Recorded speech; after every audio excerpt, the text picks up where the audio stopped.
Welcome back, everybody, to the 2014 Scotiabank Women's Hockey National Championship live from Fredericton, New Brunswick at the beautiful Grant-Harvey Arena.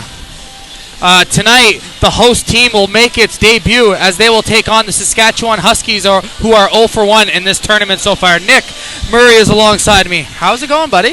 Going very well, Rob. We're in for a great matchup here tonight. The St. Thomas Tommies with a good fan support so far tonight. They have a free admission for students for this one. And if we get a shot of them, we'll put the video up for you in a sec there, folks. There you go. Thank you very much for joining us, folks. And as Rob mentioned, we're in for a good match here tonight. The host team, St. Thomas Tommies, finally showing what stuff they can do. They've had a nice long break, unfortunately, getting bounced to the first round of the AUS playoffs at the hands of the Mount Allison Mounties. And whether for better or for worse, head coach Pete Murphy says that this Saskatchewan team reminds him a lot of the Mount Allison Mounties. And we'll talk a little bit more about that leading up to the game.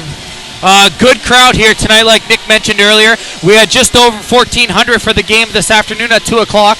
A lot better weather here in Fredericton, New Brunswick. Absolutely, and if we can get a shot of the St. Thomas Tommies crowd over there, maybe get a shot of them. And look Great at that, fan support, the Thunder Six going. A big flag up there at the top of the bleachers. I mean, it may look like it's a little bit empty over there on the far side, but trust me, folks, for a St. Thomas Tommies women's hockey game this season, this is great fan support. Earlier today, the Grant-Harvey Centre was packed. 1,414 fans came out to see the Wilfrid Laurier Golden Hawks and the University of Moncton Aigle Bleu. Of course, the city of Fredericton sending a bunch of their elementary school kids. I think some kids from Ecole Saint Anne and another elementary school in town were there, so obviously taking up a big part of that attendance. But great fan support here, and you know what? Actually, for making a travel that's 3 time zones away, the University of Saskatchewan Huskies fans have come in numbers too. Oh, they're a great crowd, and Nick mentioned earlier they even brought a nice train horn with them. So you may hear that tonight. The big CN rail trains that roll through the prairies. Well, they took one right off a train and brought it here to the Grant-Harvey Centre. Awesome to see. Also, every St. Thomas fan was given a yellow Go Tommies shirt at the door, including our athletics director who's wearing it. So you'll see them loud and they'll be clear. And head coach Pete Murphy of the St. Thomas Tommies already out there on the bench for this one. He's ready to go, and he had a chance to talk with him before this game, and a couple of things that he told me leading up to this game against Saskatchewan. First and foremost, as I mentioned before, the Saskatchewan Huskies are a lot like the Mount Allison Mounties. They like to shoot the puck, and head coach Steve Cook told me that yesterday, that he's just going to let his team use their instincts. If they have a first opportunity to shoot it, get some rebounds on net, and look for a garbage goal. Yesterday against I believe the Montreal Carabins, the defending University Cup or defending national champions, they did take those shots. They did trust their instincts, but unfortunately, a lot of looks were outside, letting the goaltender see it. Not a lot of traffic in front. Today, they're going to take those first looks, but hopefully get a few more bodies down there. But for St. Thomas, head coach Pete Murphy gave me a great quote, and he said, "There's no weddings and no funerals today. There is no pressure on this St. Thomas Tommies team." Pete Murphy, I don't know if you saw our broadcast last night, we had him on, and he said that there's absolutely no pressure for his girls because, by his knowledge, a lot of their fans don't think that they can really put up a showing, and that they obviously are the 6th seed, and getting bounced in the first round of the AUS playoffs doesn't set a good precedent for that anyways. But they're not here to prove anything. They feel a little bit of pressure being at home, obviously in front of the hometown crowd, but they said they have nothing to prove at this tournament. They're going to come out and at least, hopefully, put on a show for their fans. Not, a flair show like that, but they want to give their fans a good hockey game and obviously ultimately get a win. Yet they come into this national tournament ranked 6th out of 6, and they are the final team to get underway here at this national tournament. Saskatchewan has yet to score a goal, being shut out 3-0 by Montreal last night, so they'll look hungry, and we're just about to see our St. Thomas Tommies roll out. And here they come. So we'll give you them. And here come the Tommies. You're getting a loud ovation here from the fans, expecting to have around 1,000 people. Kelty Apperson, the sophomore forward for the Tommies, coming out. And one thing that we'll see, Apperson, she's up on that front line with Katie Brewster. And one thing that Apperson, we will see her tonight in a role. She'll be on the power play up on the point. Emily Francis is playing on the 4th line for the St. Thomas Tommies, but she'll be brought up to the first unit on the power play. And here come the Saskatchewan Huskies, and you can hear that big train horn coming out onto the ice. And if anything, you got to feel for the St. Thomas Tommies. I mean, that's louder than anything that we've heard all year. Yeah, you can't even compete with that sound. Oh, I can't even hear myself talk. So we're gonna try our best here. I mean, I imagine that's gonna be going off if they find the back of the net this evening. But Rob, you know what? Between the fans here, between that train horn, there is unbelievable atmosphere in the Grant-Harvey Centre right now. Looking at the Saskatchewan Huskies side of things, they absolutely need a win tonight if they want to keep their tournament hopes alive, and then they need some help from St. Thomas to beat Montreal, which is a long, long shot against the defending national champions. But for Saskatchewan, head coach Steve Cook said that he thought they actually played a very good game last night. And granted, the scoreboard didn't reflect necessarily how they battled, and they did battle last night against Montreal. Nothing much changing for the Saskatchewan Huskies, still coming up with the same lineup. Good to see Jorgensen, actually. She took a couple of hard shots. Cassandra Jorgensen, pardon me. She took a couple of hard shots off the inside forearm, left the game, and didn't return midway through the third period, but she's back on the bench. Actually, she's out there on the ice. She'll be on the top line for that Saskatchewan Husky squad alongside Paige Anneker and their captain, Cami Wooster. It's great here. We got both teams lining up. We're going to have a quick little ceremony with the president of St. Thomas and Leroy Washburn drop into the opening ceremony face-off. And it's just crazy in here right now. The Tommies, like Nick mentioned earlier, got bounced in the first round, so they've had just about 3 weeks off, but they are ready to get things going here. And fans, we're going to put up our CIS logo and our Twitter handles for a second. Please tweet us throughout the game at Robert337733 and at myself, Nick Murray91. We'll be glad to field your questions. And actually, midway through the game, in the first intermission, we'll have CIS CEO Pierre Lafontaine on the broadcast. And during the second intermission, Olympic gold medalist and head coach of the Calgary Dinos, Danielle Goyette. Hopefully, we haven't confirmed her yet, but she did say that she would be on. So, feel free to tweet us in questions for those two. And we will have we'll ask them. So right now, we're just about to get underway. Did you, our goaltender, Kristen Wolf, she's been in net almost every game this season, and she is going to be, she was banged up at the end of towards the end of the season, and now she should be healed up and ready to go. We got Stu St. Thomas Athletics Director, former NHL player Mike Eagles, and Leroy Washburn coming out for this opening ceremonial puck drop. Very exciting.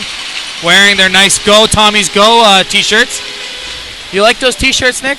I do, actually. I think that it's they gave them to all the students who came in for free, obviously. They're trying to attract the students out here, and I think it's definitely a nice touch to try to get some color out there in those seats.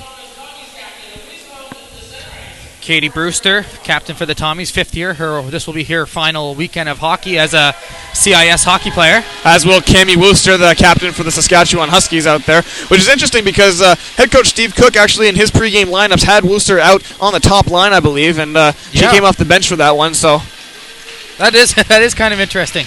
She comes out for the puck drop, and then she'll head back to the old bench. Actually, sorry, his top line is Irvin Wooster and Caitlin Willoughby, the reigning CIS Rookie of the Year, out there right now for the Saskatchewan Huskies. He's going with his third line, Sunby Anneker and Jorgensen out there for the Huskies. We'll be right back after the national anthem.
Well, there you go, folks. That was Dennis Livingstone with the national anthem. I'd like to mention quickly that Pete Murphy's staff behind the St. Thomas bench are all wearing original St. Thomas University ties made by the alumni. So that's interesting to see. Maybe a little bit of a good luck charm there.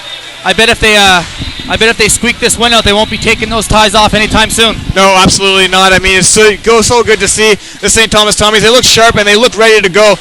starting goaltenders for this matchup, as we mentioned before. Kristen Wolf getting the start for the St. Thomas Tommies, and across the ice, Cassidy Hendricks coming off a huge Canada West final. She struggled last night against the strong offense of the Montreal Carabins. 3 goals, all 3 of them in the slot, and 2 of them in the slot, and 1 howitzer from up on the point. She couldn't really do much about those ones, but she stopped again more than 100 shots over 17 periods in that 3-game Canada West final. We'd like to mention here that St. Thomas are in the dark uniforms, kind of like the Dallas Stars away jerseys, and we got Saskatchewan kind of in the, I don't know, they kind of look like the Rough Riders jerseys, I guess. Oh, absolutely. Yeah. That green and white of Saskatchewan, symbolic of the province. Beautiful, yep. Now, this is the thing for the Saskatchewan Huskies, and they're in a really good position right now. They have all the confidence in the world going up against St. Thomas. Now, you can't take the Tommies lightly, but you got to think that a team that got bounced in the first round of the playoffs, you might have an easy time with this game, but you take that mentality and it can get dangerous. But the key for the Saskatchewan Huskies right now is to take the crowd out of it. Again, I'm getting goosebumps right now. There hasn't been this atmosphere in the No, I'm not even joking. Ever. There has not been this great atmosphere in the Grant-Harvey Centre ever this year. So the key for Saskatchewan, take the crowd out of it early, because St. Thomas right now are very emotional. And Pete Murphy said there's good emotions and there's bad emotions. I'll tell you, the body language over on that bench right now is nothing but good emotions. This building is 3 years old, and here we go. Apperson coming in, getting by one defender, trying to circle it out. And Brewster's on right now, this top line for the Tommies. Swings it back to Snyder. Snyder down low, swipes it around. Anderson not there for the puck, though. Puck at the line, Burns, and that gets back out. Snyder chasing after it. Good pressure here early on for the Tommies as they start off a good, healthy first shift. 30 seconds exactly. And the Huskies in much easier jerseys to read today, so that's nice. Here, Burns stops up, chips it down. Going after it is McIsaac, and that will go down for icing as Burns did not touch up the red line there. 20 or 40 seconds into this game, and already Steve Cook's going to roll his lines. Unfortunately, St. Thomas, a very strong start to this hockey game, putting all sorts of pressure on, and then they get the icing. That's not what they needed to start this first period, because now they're tired out there. Kenya Marceline out there taking the face-off for St. Thomas, and she loses it. Willoughby wins the draw and is shot towards net, and Wolf makes her first save of the match. Steiner trying to clear it. Thompson getting stuck out, and that's swinging around. Burns still on there because of that icing call. McGilvery pitches in. Tommies can't clear it out of their zone. Marceline will swipe at it, and it's going to be kept in at the line by Batney. Tommies a little bit of trouble here in their own end right now at the moment, and they'll work it, trying to get it out here. Good pressure by Wooster. She keeps it in for his team, gets it out front for Willoughby. She has a chance here, goes to the backhand. Wolf makes the save and covers up. Great patience by Wolf to outweight Willoughby on that shot. Willoughby, of course, again, a dangerous player. The CIS Rookie of the Year this year, but not much mustard on that shot. She doesn't quite have the backhand as Gabrielle Davidson does of the McGill Martlets, but nonetheless a good chance for Saskatchewan coming back after that hard pressure by St. Thomas to start this game. Cook taking the draw. She loses it though. Here comes the Tommies as it's Duffield. Duffield had a great start to this season. She cooled off a little bit in the second half, but it'd be great to see her going here. And Hendricks will touch up the rubber for the first time in this game. Duffield right there made a little bit of a slip. She waited on the puck to come to her, and she waited to see if her teammates were going to come back out. That allowed the time for the Saskatchewan defender to pinch up, but a smart play by Duffield just to get it in on net and forcing the goaltender Hendricks to cover up. Gates loses the face-off to Cook, and Saskatchewan is off. It's a 2-on-3 now. They'll just dump that in and look for Johnson to chase off. Wolf will just cover up to be safe. And a bit of pinball hockey here in the first minute and a half of this hockey game. Actually, Stu leading up on the shot clock right now, 3-0. That's not going to count as a shot on goal for the Saskatchewan Huskies yet.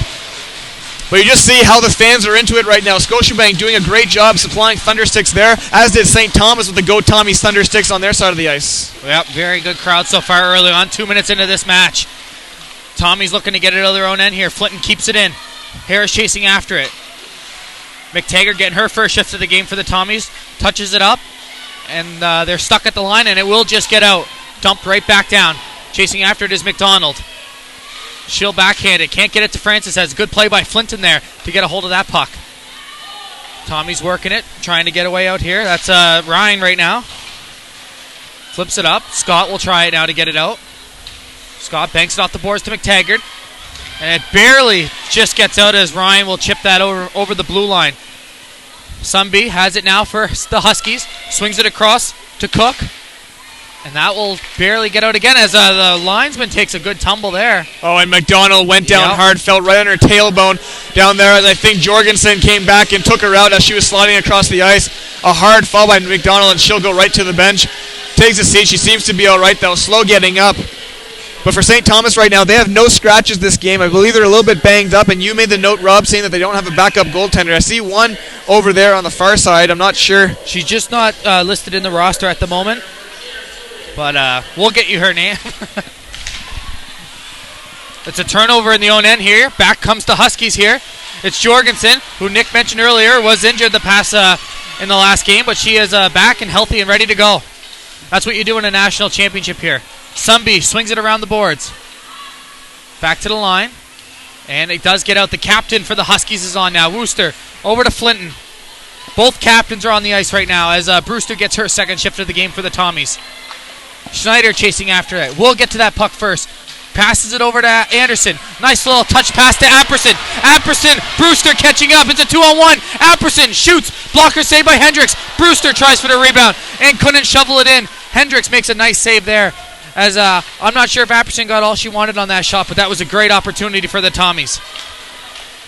Here comes Wooster for the Huskies. Over to Willoughby. Dumps it down. Wolf decides not to come out and play it. Savoy back to get it. Looking for the long pass, and Marceline was not prepared for it. And McGilvery will shoot it down in.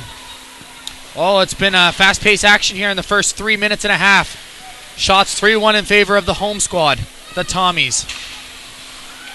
It's a turnover here. Johnson has it now in the corner. Swings it out front blindly, and it goes to Marceline of the Tommies. McIsaac banks it over, tries to go to herself. And she runs just out of room as McGilvery gets to that first. And the puck goes back to center where Scott will just dump it down and go for a change. Coming back for the Huskies now. Does they have a little room to stop up? Swing it over to Cook.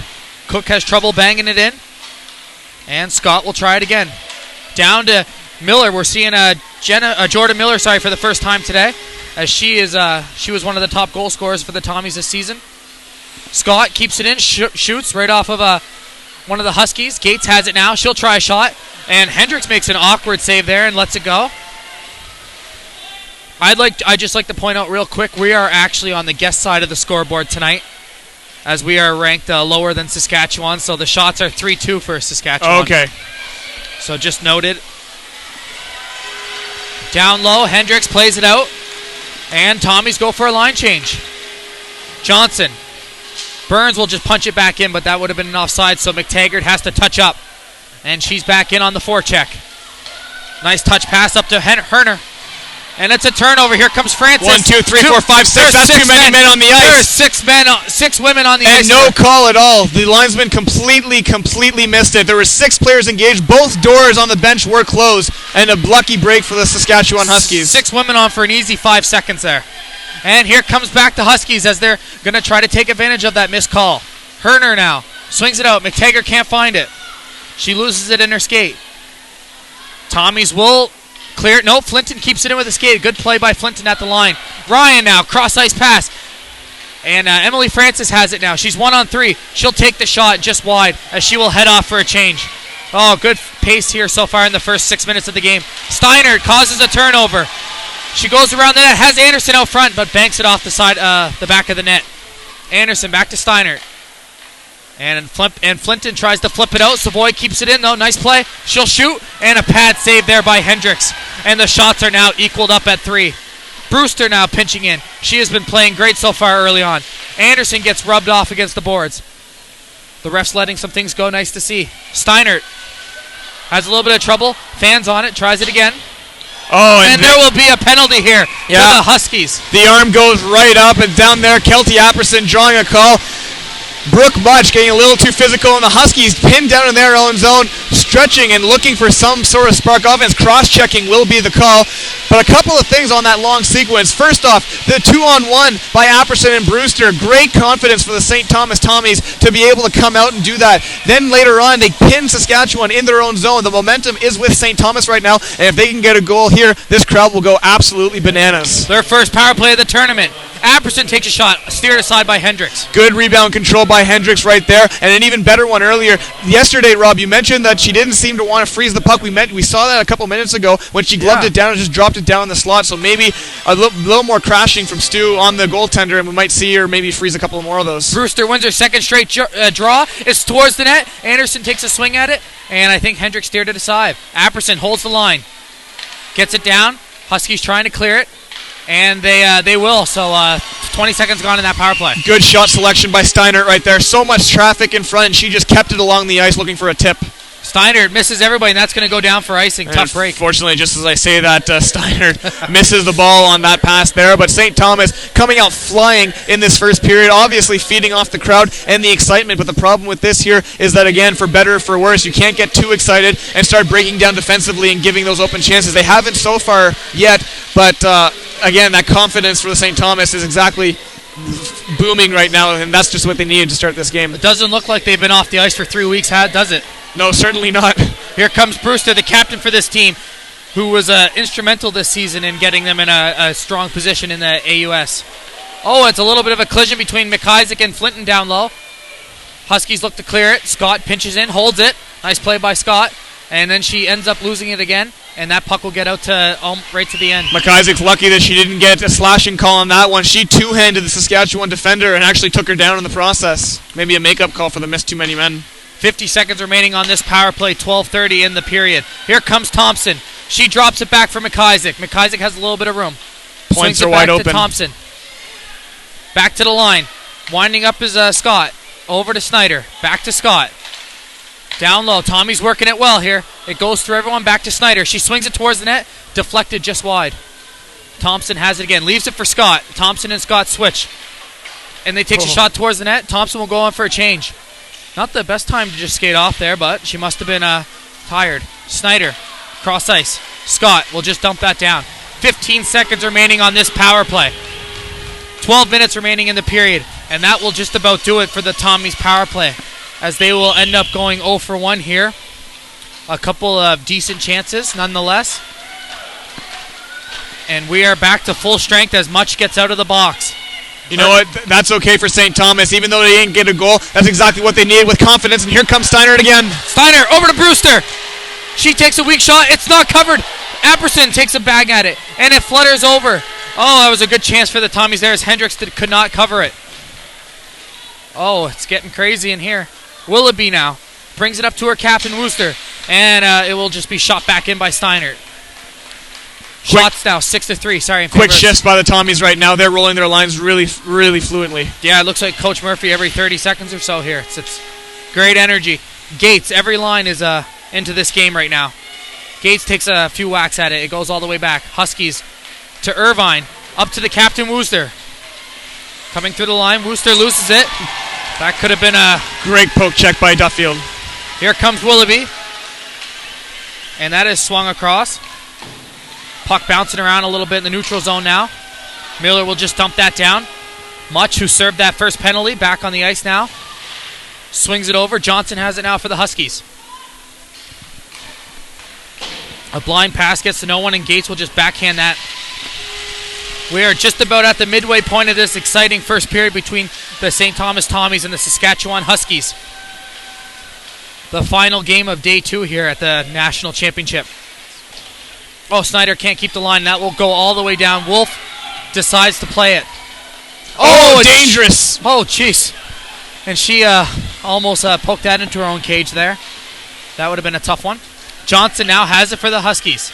Back to the line. Winding up. Shot. Tip blocked in front. Good block there off the shot by Benatine. Francis. Oh, slides right into her boards there. And here come the Huskies the other way. Anneker takes a shot towards the net. And it's Huskies drawing a little momentum here. Sunby loses it. Anneker trying to get it back. And here she comes. She has it. Floats a backhand. And it misses everybody. Francis decides to shoot that down for some reason. And that, I thought it was going to go on net for a second there, but Emily Francis, knowing that you can hear Pete Murphy on the side of the board yelling, out, out, get it out. And Emily Francis took it to heart, of course. But for the Saskatchewan Huskies, a good fight back and trying to pull some of that momentum back away from St. Thomas right now. And a dangerous play by Kristen Wolf earlier with one hand on her stick. She almost put that puck in her own net, and I can guarantee you the building would have gone completely quiet, maybe except for that train horn. She makes a tough save there after the deflection, the train horn.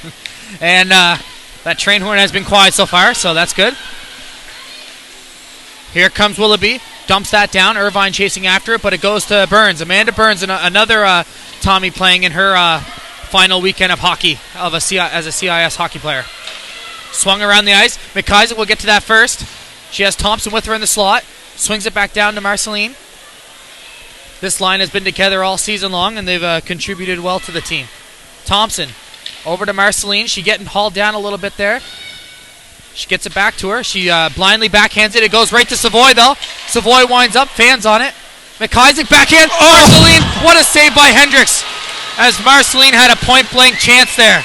And Hendricks gets the pad over. The crowd is going crazy in here. So back to the line. They'll try it again as Savoy will just dump that back down. Tommies sending out their first unit. Brewster, Apperson, and Anderson. Here goes Willoughby. A couple of moves around a few players. She still has it, and she will go offside. No, there will be a penalty, I believe. Now, I'm not sure about that one because, and if I'm Pete Murphy right now, I'd be arguing that because the whistle did blow on the offside, yes, which means a trip wouldn't go, and you can see Pete Murphy on the side raising his hands up in the air because that was blown down on the offside, so I'm not sure if they can necessarily call a penalty because it came afterwards, but Apperson nonetheless getting called for hooking on that one, and so we'll see Saskatchewan's power play chance. Huskies, of course, 0 for on the power play this tournament, being shut out in that first game, and this is their first power play of this game. See if they can get the first goal of the match. 8:15 remaining. 2 minutes for tripping there, like Nick mentioned. Johnson passes it up. Jorgensen. She comes in, goes around one, swings it out front, looking for options. She still has it. She'll just take the shot, a weak shot that deflects on the side of the net. Good play there by Greshner. Cross-icing. Over to McGilvery. Over to Cook. She shoots. Nice block in front there as that's a loud ovation. Jorgensen. Back to McGilvery. Down low. Huskies controlling it very well on this power play. Jorgensen takes a shot. Blocked by McTaggart, the 6'1" forward on the Tommies. They can't clear it, though. Cook, nice move. Scott might have got a piece of it, though. Cook can't get it past, and it's a chance for McDonald to clear it, and she will. Great penalty kill by the St. Thomas Tommies, and everyone's discrediting them. You know what? The St. Thomas Tommies have the 8th best penalty kill in the country. That was one of the things Pete was very proud of this season. And they were great all year long. We have 50 seconds remaining on the power play. So St. Thomas, of course, getting the crowd into it early, and that's exactly what they needed to do. Not necessarily scoring too many goals on this one, but nonetheless getting some opportunities in front. Earlier, Kenya Marceline with a great point-blank chance, and you can't knock this Hendricks for getting back across to save that. That was a great save, and both crowds, actually, both fans on both sides appreciated the efforts. Tommy's doubling up the Huskies in shots right now, 8-4. So that's a good sign. We only have 30 seconds remaining in this penalty. Brewster trying to get it out. She trips up, and she shoots it out on her knees. Beautiful play by the captain. And that will go down. Swung around. Tommy's trying to clear it, and they will. 15 seconds remaining in this power play. Much has it. Much has it behind her net. 5 seconds remaining. Apperson trying to clear it. And Ryan can't hold. And she does. That power play is over. We are back to 5-on-5. The Tommies kill it with 6 minutes remaining in the period. That will be swung all the way down on the Wolf, and she will make No mistake, can cover that up. I just got a bit of information here while that play was on. The backup goaltender for St. Thomas right now is Laura Bray from Antigonish, Nova Scotia. So not sure why she wasn't on the championship roster, but thank you for the St. Thomas fans. I'm guessing in the VIP and alumni room right behind us who could make sure to get us that information. Hi, VIP alumni room. Laura, Brady. So she is rocking the whole white cage there on the bench right now. So shots 8-4 right now. No goaltender has been beat. Anniker taking the draw. She's up against Gates. They've been going at it, those two, this whole first period. Anniker coming out to the slot. Can't get a shot off. Gates loses it. They'll try it again here as it's punched out front by Herenicu. And the Tommies will come away with it. Burns, long lead pass. A bit dangerous, but it does get out. Duffield and Miller are on right now. Duffield swings it back down. McGilvery has it for the Huskies, and there's a whistle here. Delayed offside on that one. I'm not sure who crossed the blue line before that, but with Duffield charging in to play that puck, of course it was blown down. 5:36 left in the first period. Fans, you can tweet at us. You can tweet Rob at Robert337733 or myself at NickMurray91. We'd love to hear your questions, comments, concerns. Anything at all. And the Huskies win that draw. 5:33 remaining on the clock. Tommies are keeping their own in this their first game of this national tournament. They are the last team to step on the ice, and they are proving themselves well right now so far through the first 15 minutes. Brewster keeps that in, just flutters it in. Flinton has it now. Flinton, a staple on that Huskies defense unit. She played big minutes yesterday, and you expect more of her today. Flinton banks it off the glass, took a generous hop right to one of their players. Here comes Brewster off the turnover. She's coming in with a bit of speed. She has Anderson with her. She stops up, swings it over to Anderson. Anderson just missed it. She'll chase after it, but the Huskies will get to that first and clear the line. Apperson to Brewster as they try to charge right back in. Brewster, who's been on for close to a minute now, will just shoot that in and get off. Chasing after that is Irvine. They're stuck in the corner with Apperson. Apperson, Irvine, and Anderson are all in that corner. Apperson decides to change on the fly. Ryan tries to help out. Good play here. It's out to Anderson. Anderson tries to slide it underneath. The puck is stuck, and it's covered up by Hendricks. I think Anderson may have gotten a hook on her hands there, and the referee standing right there totally missed it. But the St. Thomas Tommies right now are dominating the Saskatchewan Huskies. Shots on goal so far 9-4 in favor of St. Thomas. But full credit to Saskatchewan goaltender Cassidy Hendricks for keeping the Huskies in this, making some great saves so far, and another one there. She was down and out, just getting the pads on it and able to smother it between her legs. And shots 9-4 in favor of the Tommies, and that's interesting to see too. They come out firing right now. Be nice if they could get that first goal the way they're playing. Huskies, though, still in it here. Savoy swings it around to Francis. Francis can't get it out, though. She'll try it again, but a good play at the line by the Huskies. Here comes Savoy. She'll get it out this time. McTaggart just out of her reach. And the Tommies will get it back in their end. Here comes Marceline. She's coming up with speed. She's 1-on-4, though. Marceline has no one with her. She goes towards the net, shovels it, and Hendricks makes the save. Marceline takes an extra jab, and that is a nice play there. Marceline 1-on-5 against the Saskatchewan Huskies, and she forces a cover-up by herself. Look at that speed coming down the left wing side, cutting back towards the net and almost jamming in. Patron actually took exception to that, but a great individual effort by Kenya Marceline. Oh, Thompson banks one off the face-off just wide as she batted that almost out of the air. So we have 3:35 remaining in this first period. Still knotted at 0. Tommies try to get it out of their end. Marceline banks it off the glass to Thompson. Thompson can't clear it. It's shot back in by Jorgensen. Jorgensen's played big minutes since yesterday. Burns swings it around the boards, and it stays in as Jorgensen keeps the line again. Looks for options. Dumps it into the corner for Anniker. Anniker right up on Burns there as another pile-up of 4 gets stuck in the corner. We've seen that a few times this game, and the puck's just not moving anywhere. Finally, it clears out. Jorgensen in the slot, and she lets it go. Anniker takes a shot, steered aside by Wolf, as Wolf makes her best save of the game. Seemed like Wolf got fooled on that smart play by Jorgensen to let it go.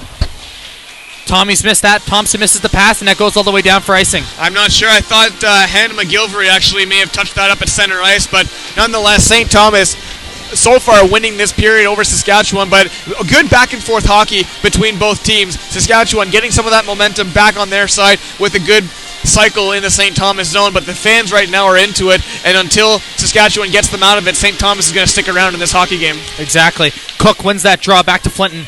Flinton steers it towards the net, but Snyder's there, and she will clear it. Thompson flicks it up. McIsaac's one-on-one. She forgets she just missed the puck as it got caught up in some snow by the benches. All the way around. Burns has it again. 2:30 remaining. And Scott will just flick that down. Chasing after it is Anderson. She has speed. Anderson's one-on-one. Goes around the net. Looks for options. Swings it out front. Oh, good stick by Hendricks as Scott was right there looking for the tap-in. Good play there by Anderson. This line has been great. Anderson back in the corner. Brewster chasing after it. Much gets to it first for Saskatchewan. It bounces right to Anderson, though. Anderson goes to the backhand. It's tipped just wide. Apperson now. Stops up. Crosses with Anderson. She cuts towards the middle. Nice move, and she's going to draw another penalty. Great job by Apperson. Good cutback, and coming off the ice for Saskatchewan, Julia Flinton, and she knew that right away. She got up off the ice, didn't even look at the referee. She knew that she had tripped Apperson up. That will be the call, is tripping. Now St. Thomas will go back to the power play. They had a great power play chance earlier in this period. They didn't get a goal out of it, obviously, but nonetheless a good start to at least getting into a cycle and getting into a rhythm and to generate some offense. The Tommies will be on the power play for the remainder of the period unless they score. There's a $1.50 remaining in the period. Tommies back on the power play. Like Nick mentioned, 0 for 1 in this game, 0 for 1 in the tournament. Snyder behind her own net. She's coming out.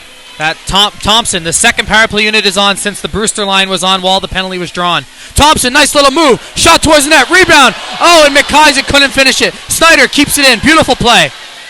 Over to Scott. Down low. Thompson. Back to Scott. Over to Snyder. Good setup here. Snyder slap shot. Another great save by Hendricks.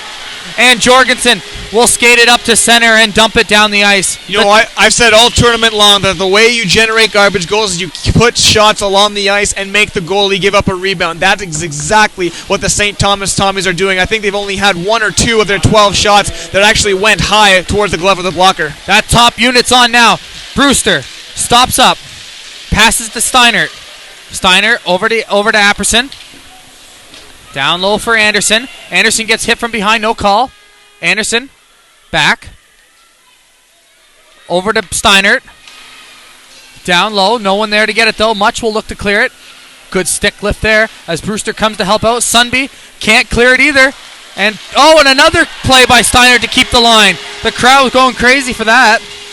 And it does eventually get clear with 24 seconds left. Again, the Tommies are just hungry for the puck in this first period. And you're seeing it. Katie Brewster in her 5th season, and she hasn't lost a step. And like you mentioned, they've been out, haven't played in 3 weeks. 10 seconds remaining. Tommies looking for a chance here. They'll have one more chance, and the Tuskies will clear it, and that will do it with 5 seconds remaining in this period. The period will end in a 0-0 tie. Shots, 12 for St. Thomas, 5 for the Huskies. And unfortunate for St. Thomas that they couldn't get a goal out of that one, but you mentioned the shot count. It's not entirely reflective of how this period has gone so far for St. Thomas. I mean, you look at it, aside from the shots, they had puck control. They were calm on the back end. They were taking smart looks and smart shots and just generating anything they could, really. It's true, and they're going to both head to the dressing room. The Tommies are getting a loud ovation as they head to the dressing room here. It's very nice to see from both teams here. Absolutely.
I think earlier I kept that plugged in though. Like I kept it plugged in here. I mean.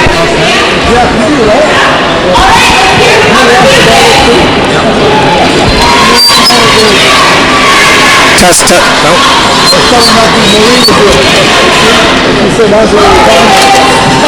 Yeah.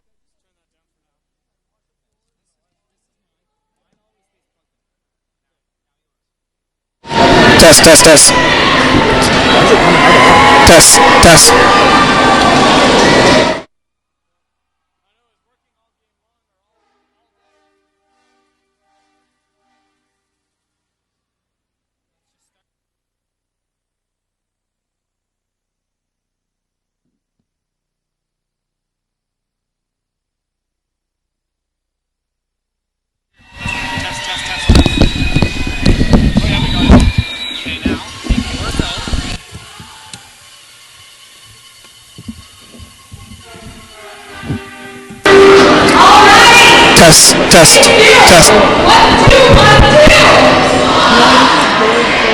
Check.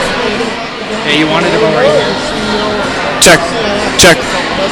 Right? What's that? It's working, right? I think so. Yeah. Okay. I don't know, me either.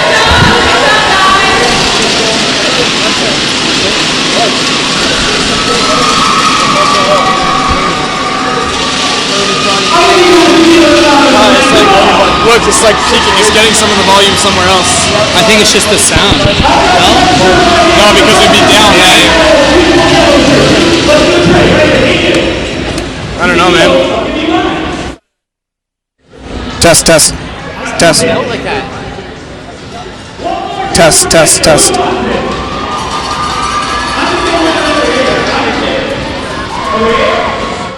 It's like.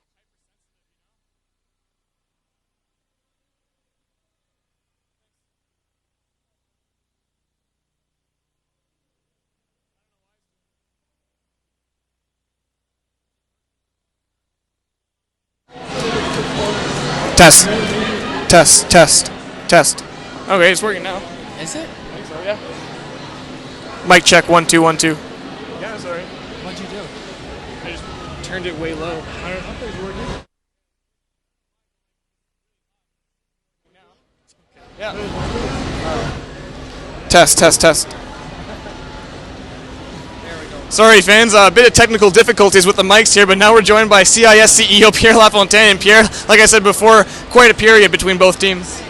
Oh, that was fantastic. You know, when you have a young team like the St. Thomas team, that they're just taking every opportunity to get in this national championships and having a go. And it's 12 shots to 5. I think you might see a little bit of a different period. The second period, I think Saskatchewan's going to come back and rally again. So the St. Thomas girls are going to have to go even harder on the second round. Exactly. And what does it say for a team to, you get that debate all the time when a team loses in the first round of the playoffs, but they get an automatic bid because of the host team. What does that mean for, I guess, the CIS in terms of, hey, we did make a good decision in laying this team in the tournament, seeing how competitive St. Thomas is right now? Well, I think, first of all, every time you have an opportunity in life, people decide how they're going to do it. And what you're seeing here is St. Thomas team. Yesterday was passé. Today is a new day, and today is the first day of the rest of my life. And they're taking that attitude very well. And I think everybody here has got to be proud. They're also pumped up. They've got the crowd. What a great rink. The organization's been brilliant. And so they're going, wow. And I think all 6 teams are going, wow, they did this for us. Yeah. This is fantastic. And I can tell you that everybody's so excited to be here. And the crowd today, this afternoon with the schools were brilliant. Oh, great atmosphere. Great atmosphere. Yeah. Now, it's a busy travel time for you. It's your second year on board with the CIS. I know you had big plans coming along, but how has University Sport in Canada been so far this year? Well, I think we've had a lot of great little successes here and there. We've just there used to be a rule that if you were an NCAA athlete and you're coming back to Canada, you had a 1-year penalty. Yeah. The athletic directors repelled that, so now we could bring our kids back at home and compete at home right away, which is fantastic. Our new strategic plan is brilliant. There's four platforms. One is we're looking at governance. Second platform is really to build magical events for our student athletes, and for them to, we want to build wows. As much for these athletes that come to the national championship. We have 11,000 in them, but I want to make sure that the 11,000 one also feels like my 5 years at university were brilliant, and I want to give back. I want to go back in my community and coach or be an official. So I think these are, to me, really important. The third part is, I think these 11,000 student athletes, we need to be part of their sports system. We need to help inspire people. We need to go and give clinics. You know, I keep telling all the time, like 11,000 clinics a year. We'd inspire 1.5 million kids maybe. And the fourth thing, we're universities. We need to innovate. We need to find ways to do things that's never been done before, and use us to, you know, maybe new camera shots and everything, you know? Yeah, so. Exactly. I mean, I know certainly on the webcast front this year, some schools trying some different things, but in terms of the broadcasting thing, a big deal with Sportsnet for the next 6 years. They're actually here for the finals of the CIS Women's Hockey Championships. Basketball was the first real big trial run with Sportsnet coming on board to host a national championship. Part of that, too, was a paywall for the finals of the basketball. How did that whole deal work out in the favor of CIS? Well, we're about, you know, it's a good point in favor of. I'm not sure. I don't feel that it should ever be in favor of. I think we all need to win here, because if we all win, and if we could put university sports on TV, and if we could help Sportsnet invest even more, we're going to keep our kids at home. They're not going to go down south. You know, we're going to keep them at home. They're going to invest, give alumni dollars back here, and I think it's crucial in that design. But the basketball last week was fantastic. We're really excited about having women hockey on TV for the first time. We're going to have, you know, this year, was it men and women hockey, men and women's basketball, and we had football. So, you know, it's a good time to be at the CIS, and even more than that, I think it's a good time to be part of a changing time in Canada for sports. Yeah. And just switching right back to, you know, the scene in Fredericton, what are you hearing from the other teams? Are they enjoying themselves here in the city? Oh, well, you know, if you're an athlete, you're in the hotel and you're here. Yeah. But I can tell you the parents are really impressed with the event. The parents love the environment here. I think that's what it is, you know. What's the expression? It takes a village to grow a child. Yeah. And the village is an event like this. The village is the volunteers. The village are the coaches and the parents. And so I think everybody's stoked about this, and I could tell you even the hotels have been great hosts. And the key for all of this is that we want these kids, when they're a little older, to want to bring their family back here. And I could tell you that I could travel with some of the athletes in the cars I was driving around, and they were, wow, this is a cool place, and it'd be fun to be back here. You mentioned earlier that you want to give your athletes that wow factor, specifically with women's hockey. Two stand out for me. I mean, obviously the attendance that we had here today on Game 2, can't really count Day 1 with the weather and everything, but the second one was the first game of the year between Ryerson, I think Toronto. They drew 3,700 fans at the old Maple Leaf Gardens down there. In terms of popularity of women's hockey, I guess, why is it so booming this year as opposed to other years? Well, I think since 2010, you're probably looking a surge. Sure. They did a great job at the Olympics, but, you know, we won in 2006. There's been some great success. It's one of the fastest growing women's program in the country, not in terms of the sport. It's our national sport, and I think what just happened at the Olympics was a brilliant reason that Canadians never give up, and they got a heart of gold, and will go hard all the way through. So. This is not just about participating. This is about being in the game, belonging here, and wanting to be the best in the country. And hopefully, you know, we had Melanie Daoud that made the Olympic team from McGill, and we had several other CIS, or, you know, retired CIS athletes that were at the Olympics. Yeah. To a certain point, we're about inspiring a nation, and I can tell you that we're going to be part of this really soon. And actually, I was going to ask you about that really quickly because the second period is about to start, but seeing players like Melanie Daoud and Hayley Wickenheiser, actually arguably one of the best female hockey players to ever live, coming to the CIS to A, get their education, but B, keep their skills sharp between Olympics. What kind of a role does the CIS play in terms of not only maintaining Olympians, but developing them as well? We've got the CIS and the universities in the country owns $5 billion worth of infrastructure.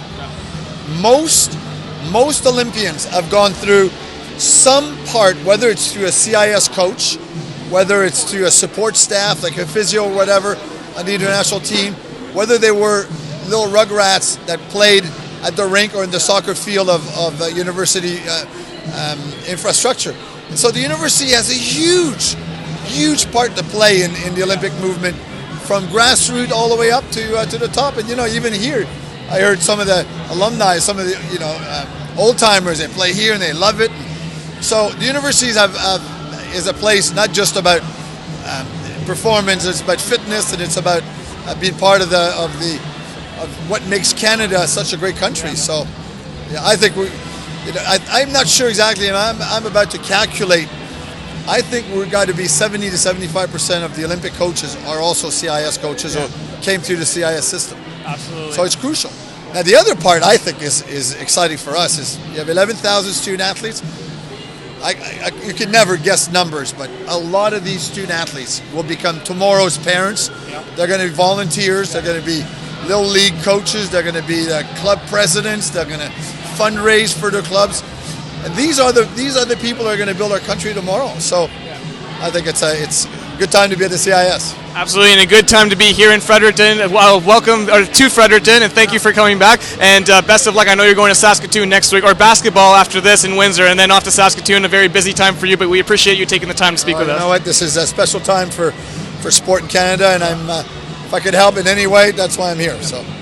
CIS CEO Pierre Lafontaine joining us here in the broadcast. Scoreless after 20 minutes between St. Thomas and Saskatchewan. We're going to take a quick break. Don't go away. You're watching the 2014 CIS Women's Hockey Championships on CIS TV. Good.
Welcome back, everybody, for the second period of the CIS Women's Hockey Championship.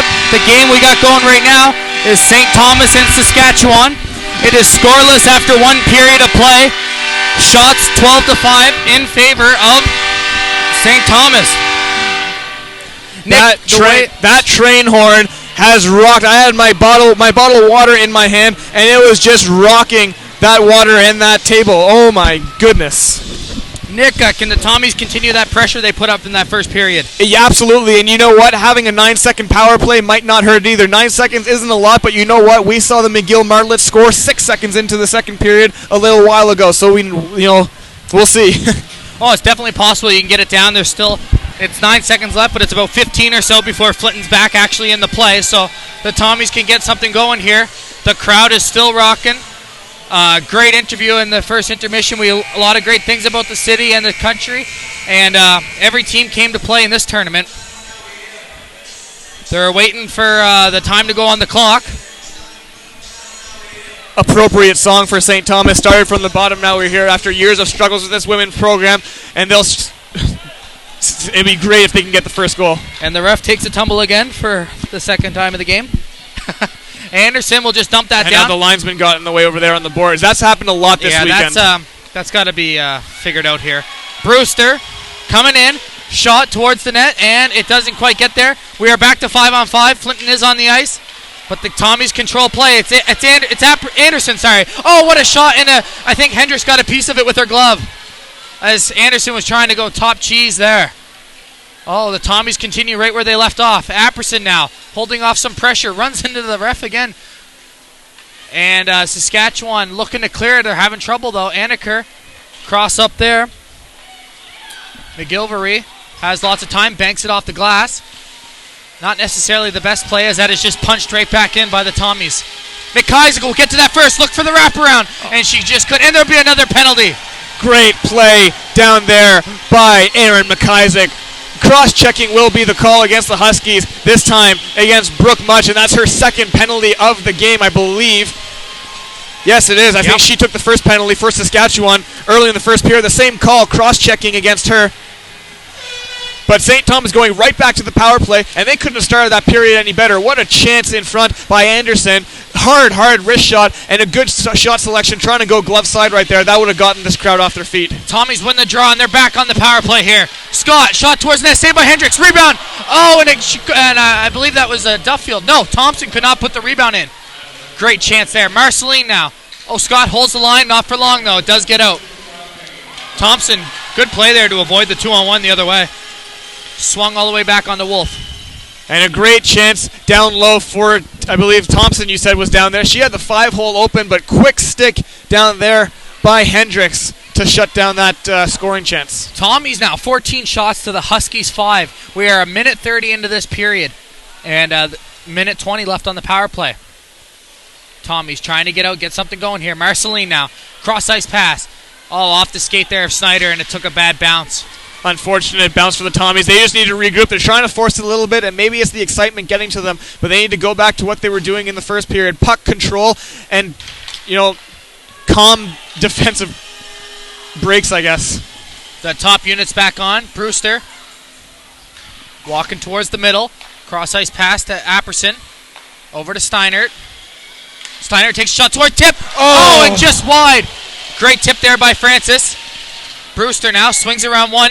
She comes up towards the slot, goes in, shoots, tries to go 5-hole. Hendricks is on her game. Hendricks, she's looking like the goaltender that she did during the Canada West Finals. Again, she didn't play all that bad last night. She played exceptionally, but 3 goals in the slot area, or 2 goals in the slot area by Montreal, and a hard slap shot top corner through a screen. Not much she could do, but she's being tested by the St. Thomas Tommies offense. 16-5, 3 minutes into the second period.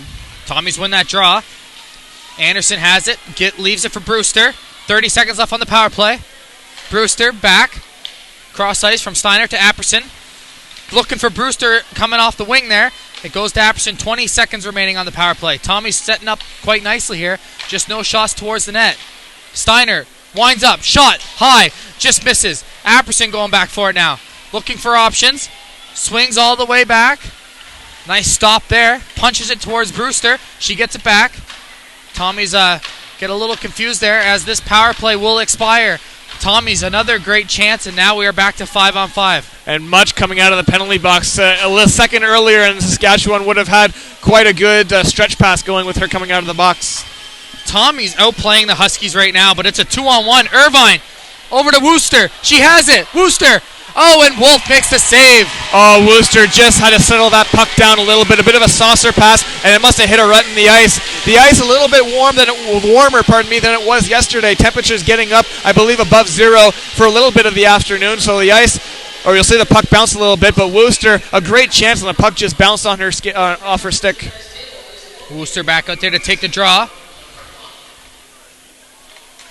I'd like to mention to you that the main referee today is Gabrielle Arena Lorty. She will be commanding the game so far. Linesman Anne-Marie Berube and Diane Akita. Those are your officials for tonight's match. A couple of face-off issues there. Coming in to take the draw is Anneker, and she loses it. Herenicu has it. Swings it back. Being watched there is Willoughby. Swings it out front. Shot just wide as Herenicu had a great chance there. Wooster behind the Tommies net. Wolf playing post to post right now. Swings it back to Herenicu. Over to Wooster in the slot. Duffield pinches in to try to get that out of there. Duffield working. She does eventually get it. Scott can't clear it though. Shot by McCready. And just wide. McGilvery. Down low is Herenicu. Swings it. Nice give and go. Wooster out front. And a save by Wolf. Wooster still has it though. The captain swinging to the slot. Shot up high. And it misses. Wolf can't cover up though. McDonald having a little bit of trouble now. Saskatchewan with all sorts of pressure right now. Look at the cycle game they have going down in the corners. And there it is right there. Willoughby comes out around everybody. Shot. What a save by Wolf. And Miller will finally clear it out for the Tommies, as she will just dump that down as the rest of their teammates needed a change. Good heads-up play not to just dump it out of the zone and cause an icing because that line was tired. And full credit to Kristen Wolf. Made that save through about 4 bodies in front. Cook, 1-on-2. She gets a shot, a weak shot. Wolf has trouble clearing. Oh, wow, covering it. And that's steered aside. Tensious moments there. Burns. Emily Ryan now on. Playing a lot more than we've seen in the regular season this year. Burns behind her own net. Stops up. Has Greshner watching her. Burns now. Swings it out. McTaggart chasing after it. And she will not catch up, but Hendricks is forced to cover. And that's all right. St. Thomas needed a whistle right there, whether it was in her own zone or whether it was in the defensive zone. St. Thomas needed a whistle to kind of settle down, and now on top of the whistle, they need to have a big face-off win too to try to swing some of that momentum back. You look at Saskatchewan, a great cycle game down there in the corners, really working the puck down low and then bringing it back out into the middle of the slot. That is their bread and butter, so look for that to continue throughout this game. 5 minutes gone in this second period. We are still scored. So we are still 0-0. Anneker working on the 6'1" McTaggart. She comes away with the puck there, but Francis should get to that first. Francis in a battle down there with Pyatt. Oh, good play there. Here comes Anneker. She banks it off the glass. Jorgensen racing after it, and that will be icing. Great play at the blue line by Emily Ryan. Tying up or playing the body up there at center ice. Doesn't necessarily have to hit her opponent, but jams her up enough not to let her kind of do that dump and chase, and as a result, it goes for the icing. 14:36 face-off back in the Husky zone. Hendricks has been great this evening. 16 saves. You can see the fans up on top. There's fans all along that top rail there. That hasn't happened for a women's hockey game at all this year, or ever in this building for that matter. Jorgensen clears that out. Gets to about the hash. Savoy to Thompson. Looking for McIsaac, but just out of her reach. Going back for it right now is Willoughby. Willoughby's last shift was the time the Huskies had a lot of great scoring chances. Oh, almost too many women on the ice there. Thompson intercepts it, but she does not have a lot of speed there to catch up. Dumps it down. Hendricks clears it, but it goes right to Thompson. Thompson being worked on there.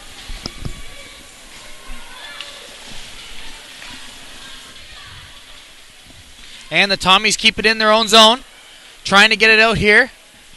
They get it back down. All the way over. Here comes Irvine. Irvine's 1-on-2. She's working around Scott. Cuts out towards front. Gets it out front. And a good stick there by Wolf. And that goes all the way back down. And it gets back. Here comes Much there for the Huskies.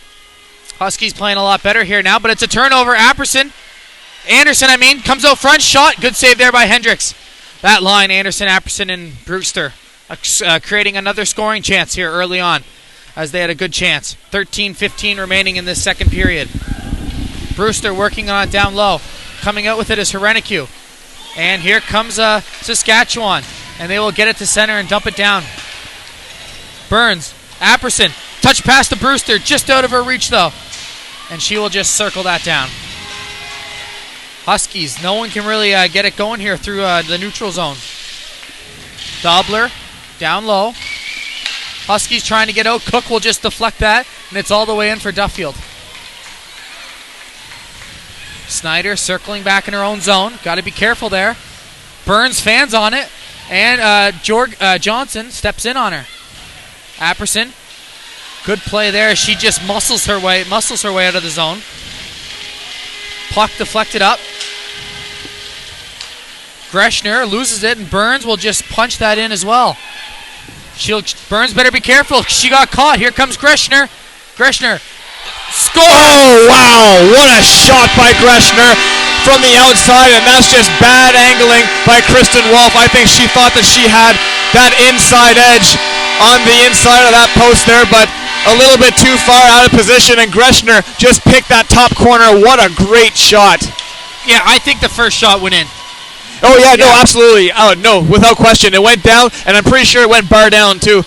And then, just for good measure, she tapped it in, and we are sitting 1-0 Saskatchewan here. unfortunate break for the Tommies. And like you said, Rob, they just got caught in the neutral zone here. A quick poke check up by St. Thomas. They loses possession of the puck. And then the Saskatchewan defender, a good heads-up play to go up off the glass, finding her winger and creating a 2-on-1 as St. Thomas had all that pressure going and it just bit them. Yep, tough break. It's been all Tommies basically, and the Huskies get that first goal, that all-important first goal. 1-0. 12 minutes remaining. The key for St. Thomas now is not to get intimidated and not get away from what you were doing well in the first 30 minutes of this hockey game. Tommies are behind their own net. Banks it off the glass. McTaggart bats it down. Like that. Here we go. Here's a 2-on-1 right now. It's Ryan coming in. She has Francis. Ryan scores! Oh, what a shot! As she goes bar down. Emily Ryan responds for the St. Thomas Tommies, and look at the bench over there on the far side. They are going absolutely bananas, fist pumping as they go to celebrate, and everybody there, the St. Thomas Tommies team are ecstatic. They came to play, and Emily Francis with a huge wrist shot. Emily Ryan actually, a huge wrist shot, picking that top corner, glove side again, actually down there. Sorry, I said Emily Francis because Francis was on that rush 2-on-1 too, and she was tapping her stick, calling for the puck. I thought they were going to look for a rebound. Great shot, going high, blocker side, and all of a sudden St. Thomas tying this game at 1 apiece. That was less than a minute after Saskatchewan scored. Both very similar goals, both blocker side, and we got ourselves a tie ball game, folks. Didn't hear the train horn that time. Yeah, the train horn must not be working. And there we go. Ryan, who did not see a lot of ice time this season, gets the first national tournament goal for St. Thomas. And there's a chance right here.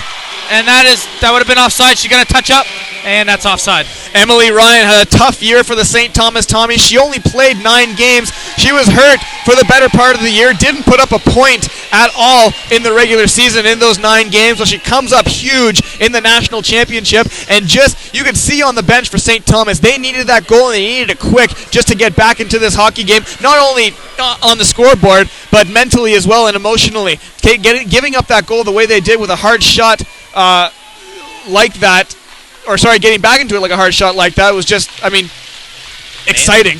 Yeah, the crowd went crazy. Not a bad time for Ryan to pick up her first point of the year. And here we go as we are back in squared where we started. It's 1-1, 11 minutes remaining in this second period. Both teams netting one in under a minute. Irvine will just flip that in. Woosner loses her footing and she will head off. McDonald back for the Tommies.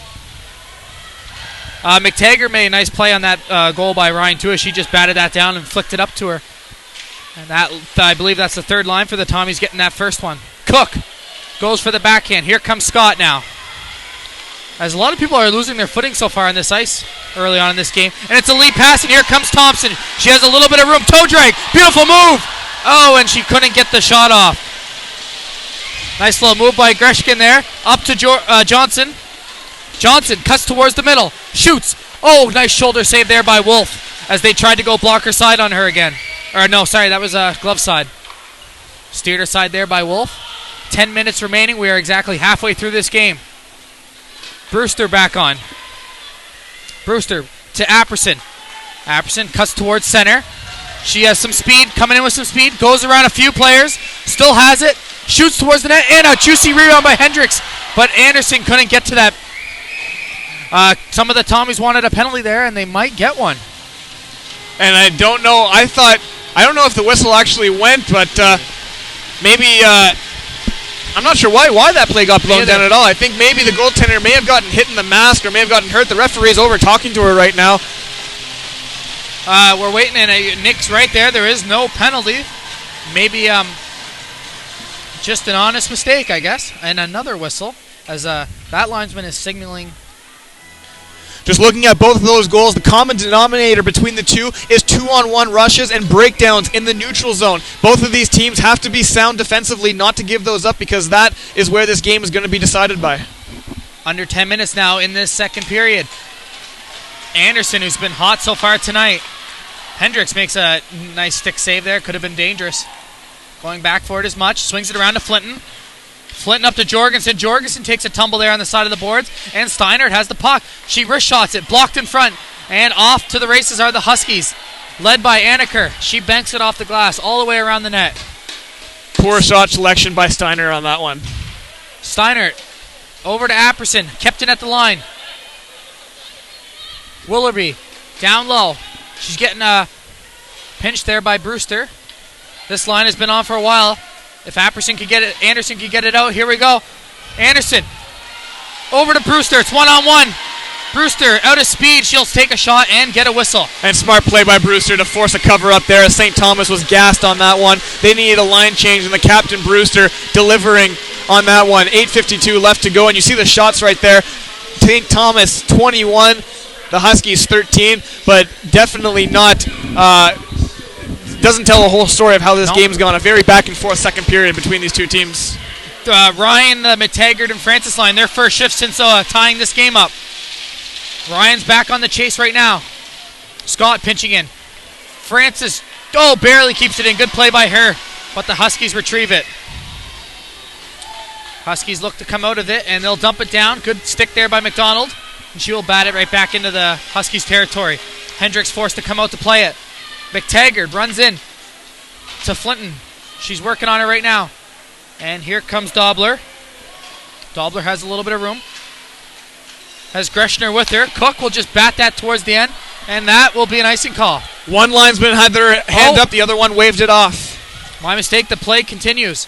Thompson looking for options. She'll stop up, and she will dump that off the glass and in. Hendricks, who never shies away from stopping that puck for her defenders. Took a weird bounce off the net. No harm done. Greshner, high bank off the glass. As Burns is being chased right now. Good hustle there by Harris. This puck just keeps getting batted around, and that won't make it for icing. As you can see that Flinton wanted it to. Coming back now.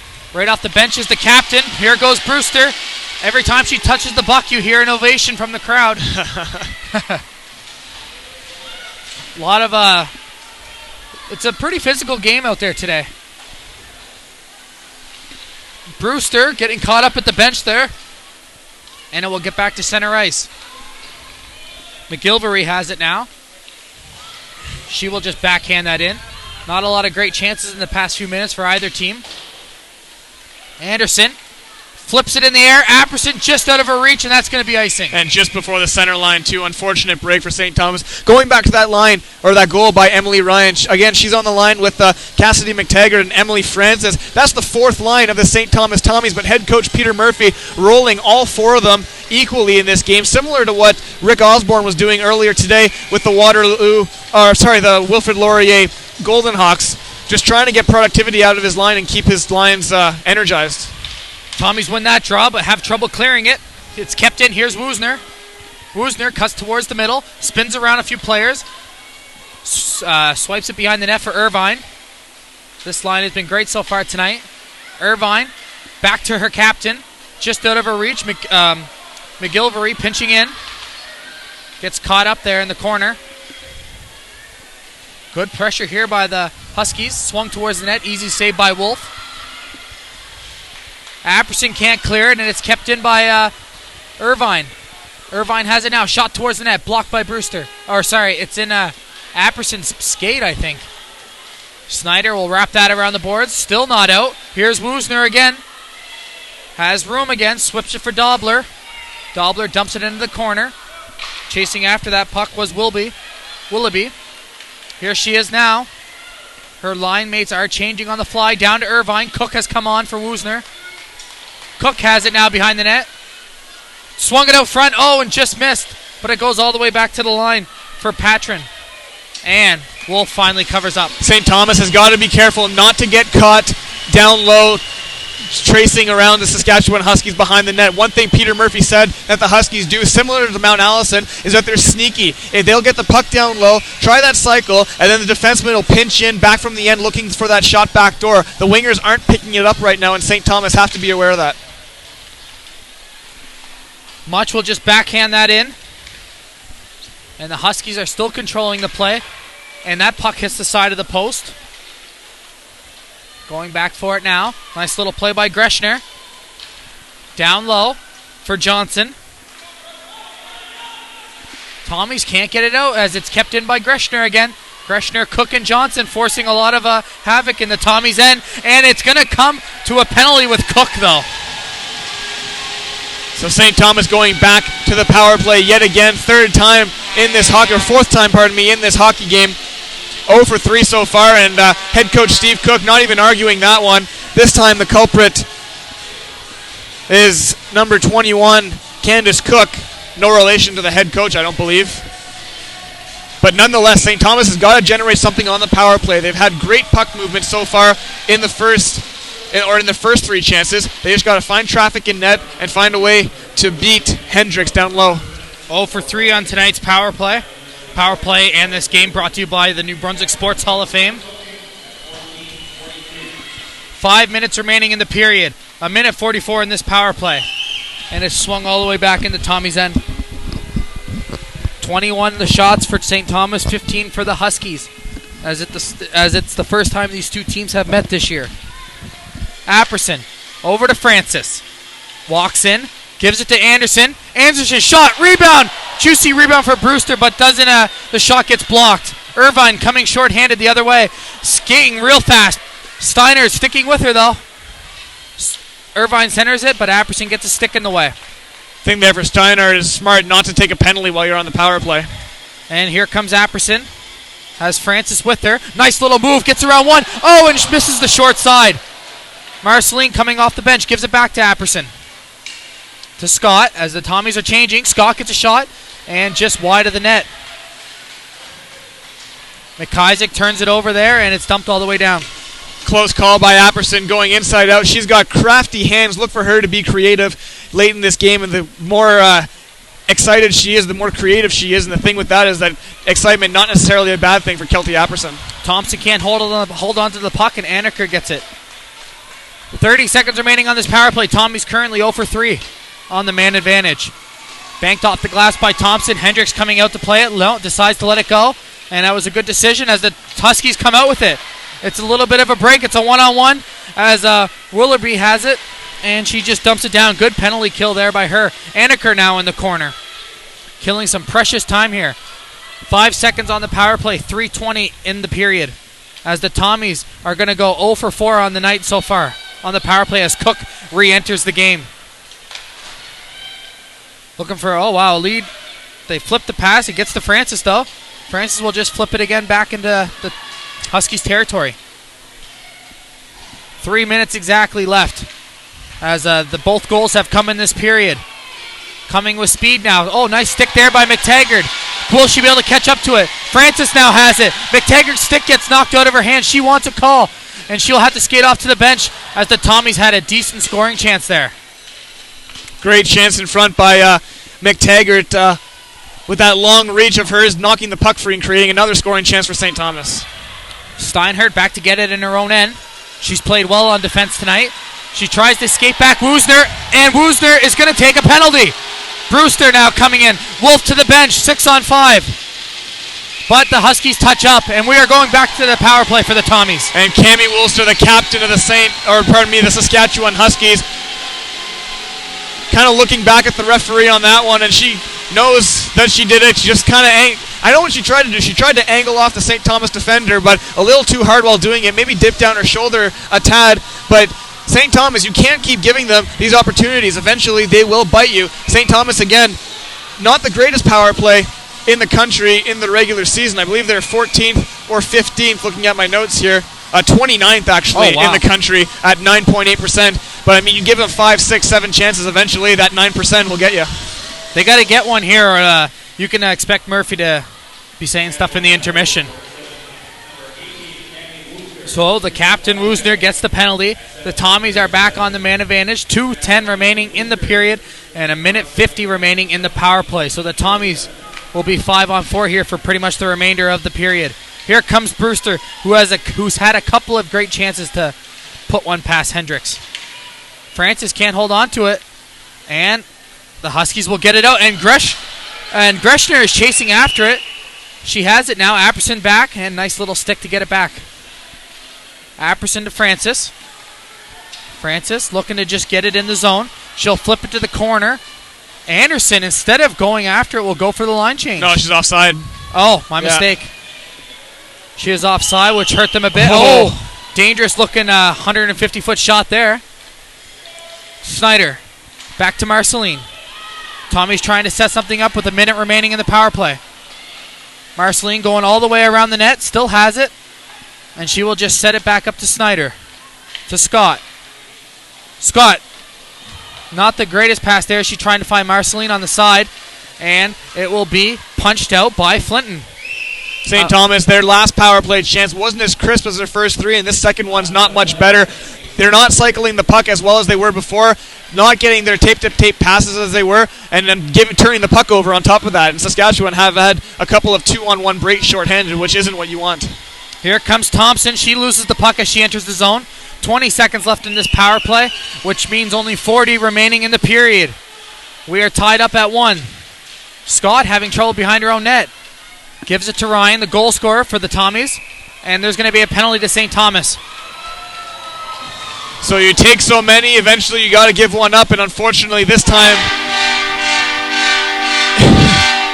you hear that train sound. I'm not sure they're cheering because they got a power play or what, but nonetheless, Jenna Scott, the culprit there for interference, in Saskatchewan, a very good power play in the country, 11th actually, during the regular season. So we'll have a bit of 4-on-4 hockey for 8 seconds here before Wolster gets out. Steinhardt, nice move there behind her net. And she looks for Apperson, who looks for the lead breakaway pass, but she can't get it to her. So Steinhardt will move all the way in. It's a power play now for Saskatchewan with 15 seconds remaining in this period. Saskatchewan might have one last rush here to get a chance going on this power play. Woosner, Cook stays onside. Cook bats it down. Brewster trying to pinch. 5 seconds remaining. Brewster out in front, turns it over. Flinton takes a shot, and that will do it as this period will end in a 1-1 draw.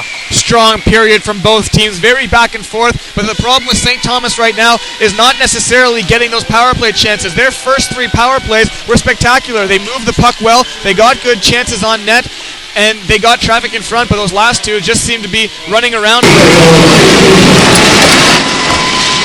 And coming up right now, we have St. Thomas Athletics Director Mike Eagles joining us for the second intermission.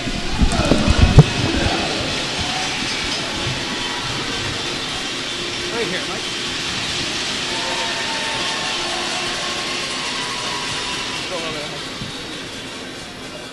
So as we're joined now by St. Thomas Athletic Director Mike Eagles, we tried to get him on earlier, but now we'll get a full intermission with him. Mike, thanks very much. But I imagine that it's a pretty hectic weekend for you. Yeah, it's pretty busy, but it's been super exciting. So I'm happy. I'm happy just to be trying to do my part, of course. Mike, you must be happy after the first 40 minutes of play. The St. Thomas Tommies strong, and a huge shift in momentum when Emily Ryan went bar down on the Saskatchewan goaltender.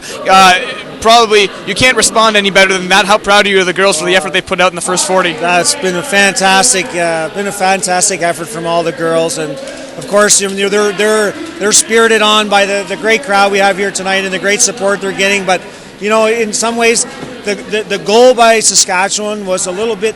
It was one of those ones that hits the top of the knob and it drops down. It happens once in a while, but at the end of the day, to come right back and score like that was huge for us.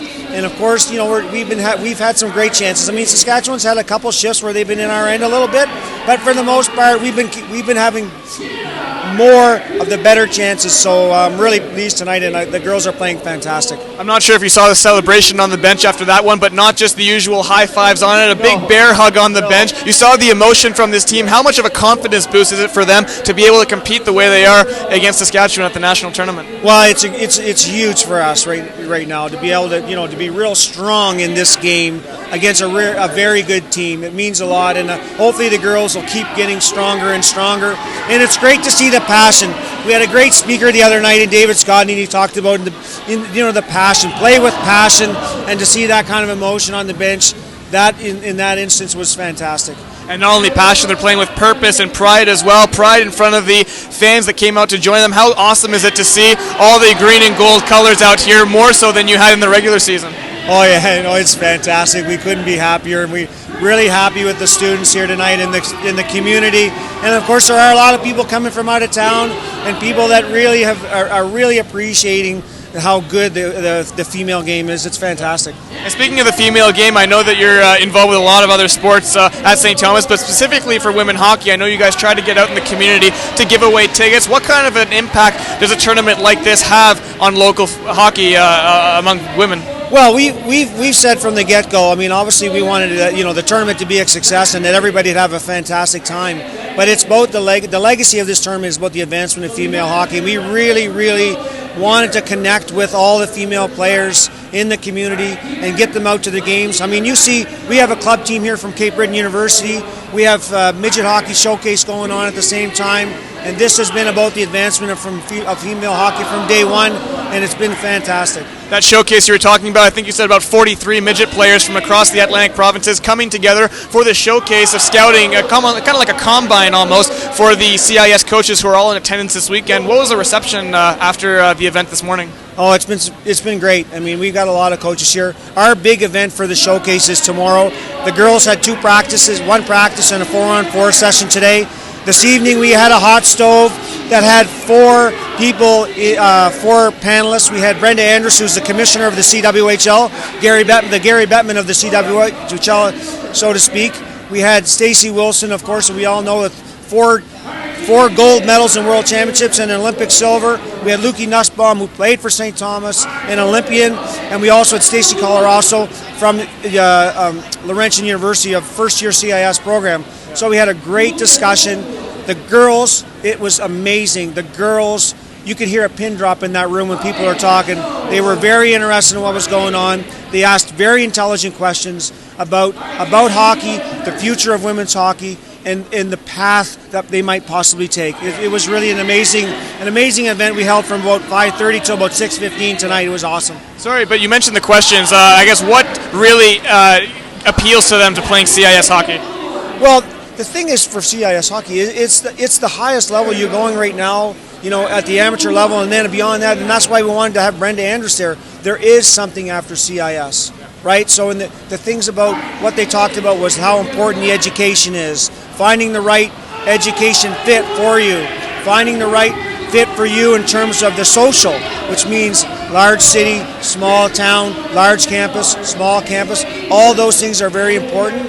And these girls got very tough decisions. Some of these girls are trying to make these life decisions at 17. So getting information from people like Stacey and Lukey and Brenda was fantastic.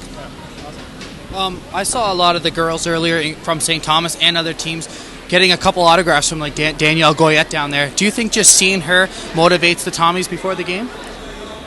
Well, I think, whenever you have Olympians around like that, I mean, we have quite a few Olympians in the building this evening. I mean, there's probably 5 or 6 women that played on the Olympic team in the building. And I think, having with the Olympics the way they went this year and the profile that it gained for women's hockey, I think, yes, 100%. Every time, it's like having Wayne Gretzky. If Wayne Gretzky was here, that's Wayne Gretzky to me. So, I think it motivates you to believe that dreams can come true, and that's the one thing I talked about today with Stacey Wilson. You have a person like a small town New Brunswick who went on to be captain of the national team and play in the Olympics. I mean, these girls, the showcase girls and the CIS girls, I mean, their dream is to play for an Olympic gold medal, and having Olympians around, it does motivate you, definitely. And we spoke to a lot of athletics directors, coaches from other teams. Everyone's raving about the city and the tournament. Has it gone everything you've planned and everything so far? Well, the snowstorm yesterday was unplanned. I got to talk to someone about that. I don't know what I'm going to do. But other than that, we couldn't be more happy. I think, we've had a tremendous amount of people put a lot of hard work into this, and I couldn't be prouder of all the job that everybody's done and the support we've got from the community and our corporate sponsors and all the volunteers. It's just been amazing. And then for the people to come out and embrace the tournament like they have, to come to the rink and watch the games and to see how good the hockey is, we're very happy so far. So, hopefully we're just keep getting better. Perfect. Mike, just wrapping up here, but you talked a lot about the kind of the role the CIS plays and the appeal to it and the high level of caliber that's become in this league, especially in the last 5 years. That being said, you look at players like Melody Daou and Haley Wickenheiser who are playing in CIS hockey just to keep their skills up to par or up to date between Olympic games and at the same time getting their education. That being said, what kind of a role does CIS hockey play in developing Olympians and retaining them? Well, it's obviously one of the things that we want in CIS. We want more and more of our future Olympians to come out of CIS hockey. And of course, there's an ongoing debate. You know, and girls, when they're coming out of high school, they have to make a decision. Where am I going to go?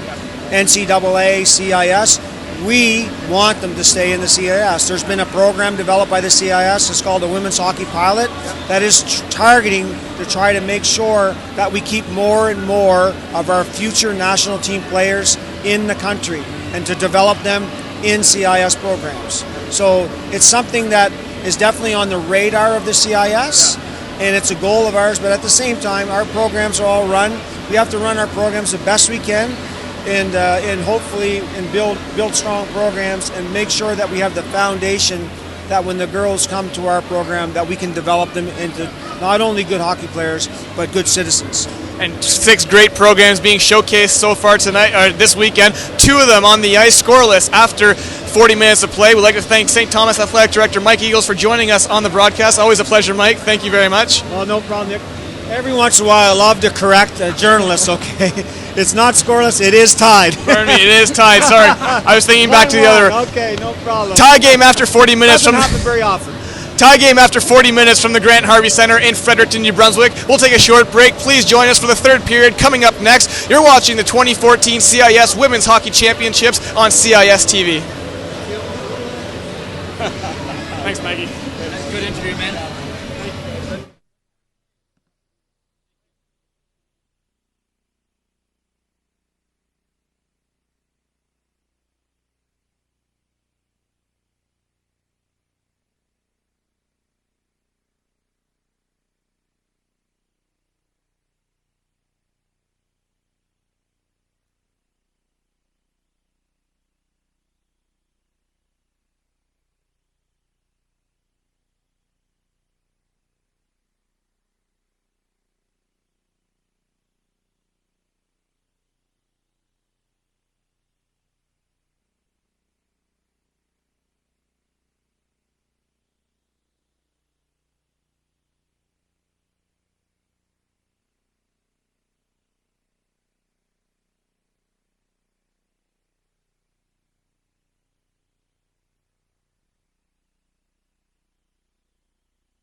Welcome back to some CIS 2014 National Women's Hockey Championship presented by Scotiabank and our sponsor, the New Brunswick Sports Hall of Fame.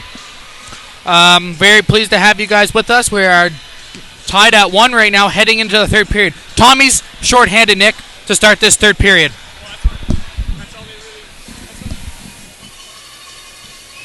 There we go.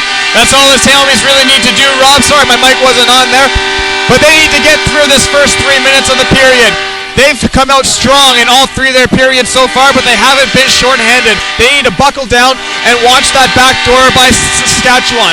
We haven't really seen much of a Saskatchewan power play so far in this hockey game. But in the second period, you saw what Saskatchewan was doing. They were taking the puck deep into the zone below the line, working to cycle back and forth around the net, and then when they got to the far side, the other side defender would creep in backdoor, and the Tommies wingers weren't picking it up. St. Thomas need to be aware of that backdoor play, but at the same time, they do need to get bodies in front of the net and protect that puck from getting on Kristen Wolf, because a couple of bouncers the wrong way, and suddenly it's a 2-1 hockey game. Brewster and Apperson starting on the penalty kill for the Tommies here. I believe, if I'm not mistaken, Brewster had 4 shorthanded goals in the regular season. We'll check that up for you in a bit, but she had at least 3 at home. Just looking right now, Rob, not only is the game tied, the face-offs are tied too, 17 apiece for both teams, but leading St. Thomas, number 15, Katie Brewster, she's 8 for 11 right now. She's only lost 3. Yeah, she's been a staple defensively and offensively for the team. So recap, both those goals came in that second period. The first one from Greshner, and Tommy's tied up with Ryan. And talking about Brewster being all over the ice, the captain showing up for their first national championship game. She leads the game right now with 4 shots after a huge, she doesn't lead the shots. Taya Anderson actually was 6 shots on goal through the first 2 periods, 2 in the first, 4 in the second, but Katie Brewster not far behind, 4 shots in total, including a big second period where she got 3. So we are just about to start this third period of play. Brewster, both captains taking the face off. Once again, they're waiting for the clock time to go up, and we are ready to go. Brewster, Woosner wins the draw, and Saskatchewan will be on the power play for the next minute and 20 seconds. Coming in is Woosner, trying to get past Snyder. Snyder being worked on there by Willoughby. Katie Brewster can't get it out either. Willoughby swings it back. Flinton can't hold the line. And that's exactly what St. Thomas needs. They couldn't get trapped in their own zone for at least the first minute to let Saskatchewan gain some momentum. They have to really buckle down here on this penalty kill and focus, and then once they kill it, try to get some counterattacks going. Less than a minute remaining on the power play. Flinton banks it off the glass around the boards. Chasing after it is Woosner. It gets over to her. And Burns with a nice stick lift there to get it away. Working down low is, Dobler. Swinging it back. Willoughby now. Cuts through. Looking for options. Gives it to the blue line. That's Cook right now. Back to Willoughby. Oh, nice spin move to get away from Brewster. Here comes Willoughby. Pass down low. Set up in front. Burns blocks it. And the puck ends up behind the net. Snyder trying to get it out.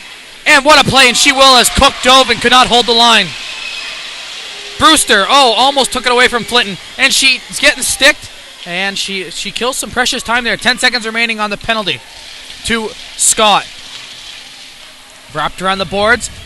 All the way to McIsaac. McTaggart trying to get it out. Can't. This power play is over. Scott trying to get back into the action. She will actually just head right to the bench.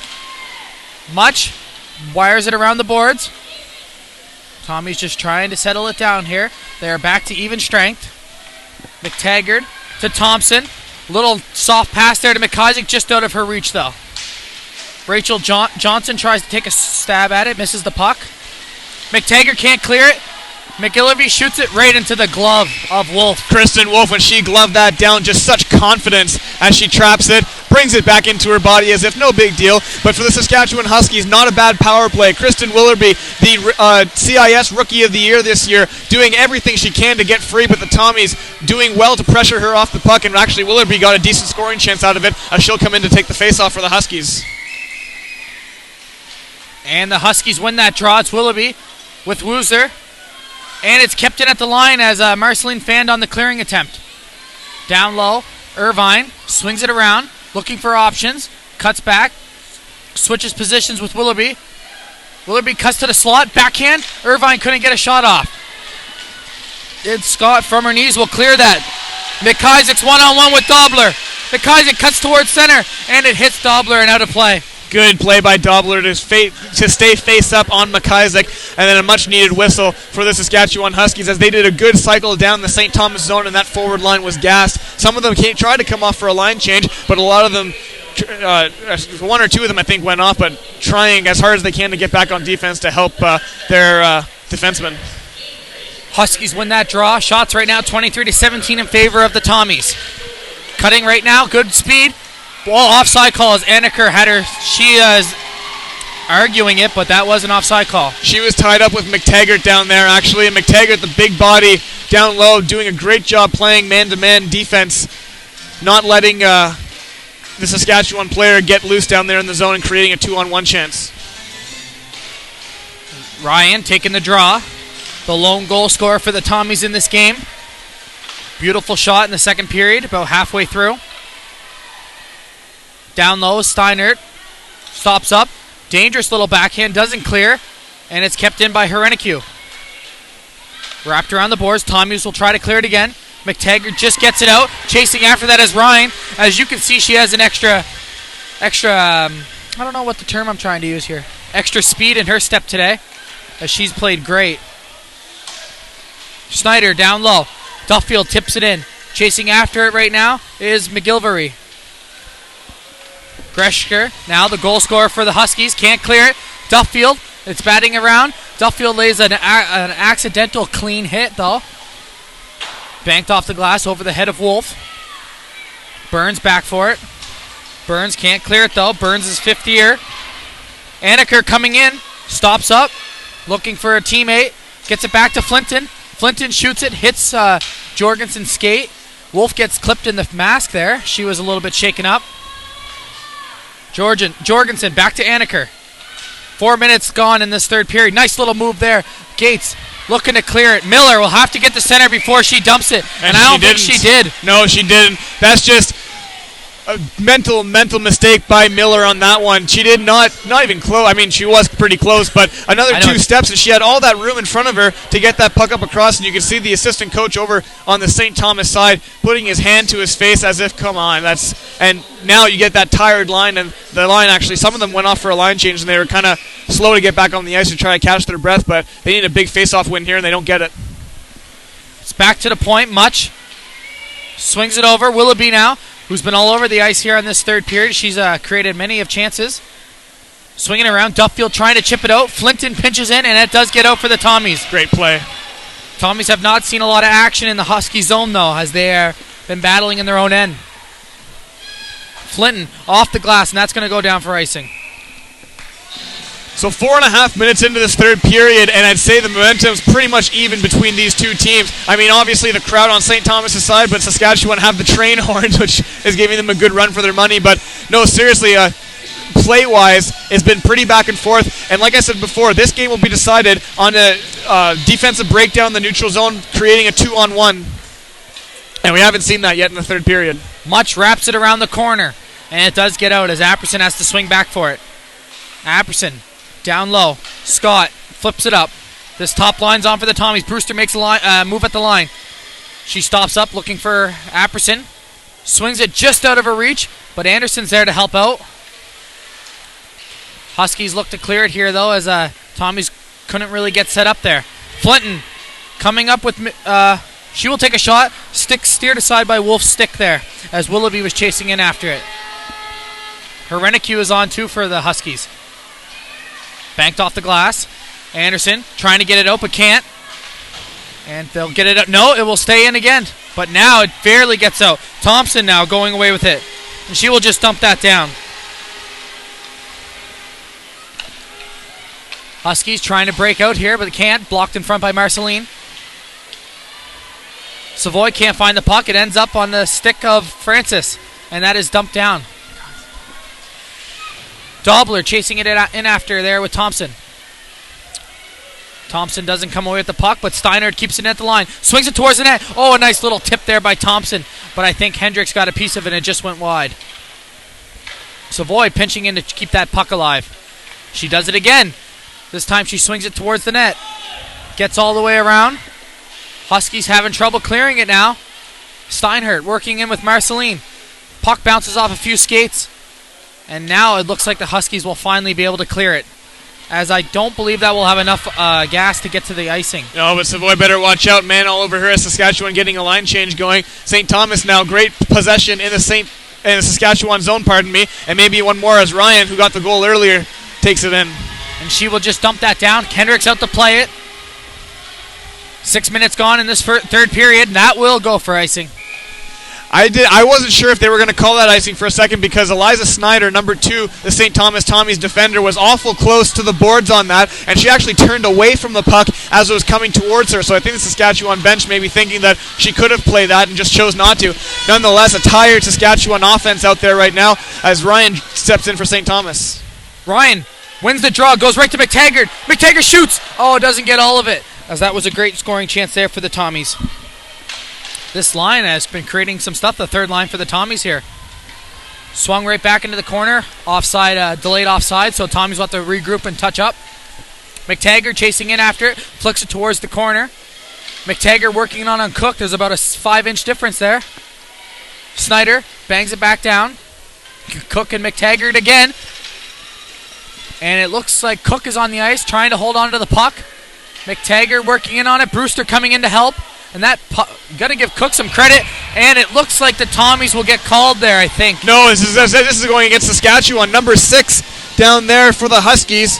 Trying to find my notes. Hannah McGilvery down there just took the Tommies, and I think she tried to maybe do some board play a little bit, and then maybe a case of just one girl being bigger than the other, as the St. Thomas player who was down there went down pretty easily on that one. But the Saskatchewan bench again, you look over at Steve Cook, and he's just shaking his head at his players. They've given up, or they've taken 7 or 6 penalties tonight so far, and St. Thomas's power play, not the best statistically in the country, but eventually something's got to give. Yeah, St. Thomas running a goose egg right now, 0 for 5. But if they break through now, it would be huge, as it is 12:50 remaining in the third period. Also like to mention we have yet to see an overtime game in the first 4 matches, so that could also be a very that could happen. And that's a terrible play by the Tommies as they ice it on their own power play. You mentioned 0 for 5 for St. Thomas on the power play, but 8 shots so far, so a third of their shots in this hockey game coming on the power play on those 5 attempts. Shots on goal right now, 24-18 in favor of St. Thomas, and a bad icing call for the Tommies when you're on the power play. Brewster needs a face-off win, and she doesn't get it either. No, so this is killing precious time here on the power play for the Tommies. Apperson does come away with the puck. She has Anderson stretching out. Anderson wanted that, but there was no room there. Coming back for it now is Steinert. Only 1:20 remaining on this power play. Tommies are having trouble getting it in the end to set up. Brewster kicks it back. They'll try it again. Steiner to Anderson. Flicks it up to Apperson. Apperson has Francis and Brewster with her. Nice cross-ice pass. Brewster shoots. And a blocker save by Hendricks. Great shot selection by Brewster. That's where the Tommies beat her earlier in the game. Or beat Hendricks, earlier in the game. Of course, Emily Ryan getting that wrist shot up there. One thing you'll see with the St. Thomas power play is that Kelty Apperson is actually back on the point during the power play, where she wasn't in those last 2, I just noticed, actually. So I said earlier, towards the end of the second period, St. Thomas had 2 bad power plays back-to-back. Maybe that being it, with Apperson not being out on that unit. And the Tommies end up losing that draw. Anneker tries to swing it around the boards. Good play there by Thompson as it hit her shin pad. McIsaac pinching in to chip in. 50 seconds remaining on the power play. Tommy setting up. Scott down low to Marceline. Shot towards the net. And Hendricks covers up with no rebound. And down there, Jorgensen making sure that no rebounds dropped out in the slot. And that's what Saskatchewan's doing right now. They're crowding in the slot area, looking to clear out the garbage goals. But St. Thomas fighting that and keeping their shots along the ice. Not that time anyway, but at least in the first period, they're keeping their shots along the ice, looking for a rebound. Scott Snyder takes a one-timer slap shot. Good block in front there by Patron. And it's a good play there, and it's a one-on-one race as Greshner makes a good move, but Scott sticks it in. A good play there. 30 seconds remaining on the power play for the Tommies. 11:30 in the period. McIsaac waiting for her teammates. She will work it all the way down. Tumbles, but grabs the puck again. Still with the puck as she is worked on by Flinton. Steiner shovels it towards the net. Thompson takes a swing at it.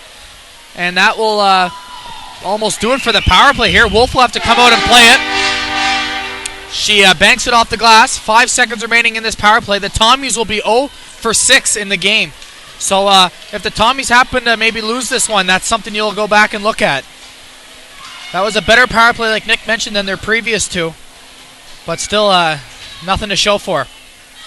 Ryan kicks it out to Francis McTaggart, racing after that. Can't quite get to it.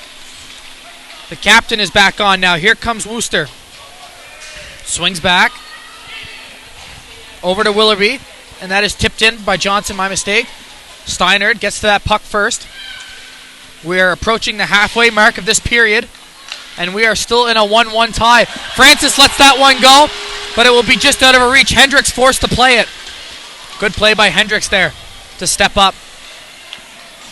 Nice little Johnson just shovels it down. Katie Brewster has been a wizard with her stick tonight, forcing turnovers and really pickpocketing the Saskatchewan players. Dangerous chance in front here for Greshner, looking for her second of the game. And I believe Wolf got a piece of that. Francis just flicks it up. Apperson. She stops up. She notices she's by herself. Gives it to Brewster. Brewster, nice little move around one. Cuts to the middle. Save. Brewster, rebound.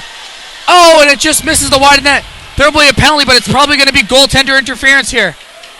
Is that, yeah, I think so. The St. Thomas finally touches up, and now Katie Brewster going right to the penalty box. Goaltender interference is the call, and actually I thought that Katie Brewster may have gotten pushed in by the Saskatchewan player, but me too. Too close to call on that one. As Saskatchewan will go to the power play. 0 for 2 so far in this hockey game, and Katie Brewster, the captain, definitely not what you want to do. Now, she's an aggressive player, but in that sense, and there's a 1-1 tie. I mean, I know she was crashing the net looking for her own rebound, but she also had Apperson there who was crashing too, and maybe just a case of too many bodies in front. Also like to point out that Brewster is probably the Tommy's top penalty killer. So that yes, you're right. That could also hurt them here. So here we go. Saskatchewan back on the power play. 9:30 remaining in the game, or the period at least. And here comes Irvine, cuts towards the slot. Nice little pass down low. Swings it out front. And McTaggart will clear it. And you see what Saskatchewan's doing there. They're just looking for that little backdoor play. Their point men haven't really taken very many shots on the power play, but now we have a turnover. Turnover in the own end. And Thompson, this is killing some precious time as McIsaac made a nice play.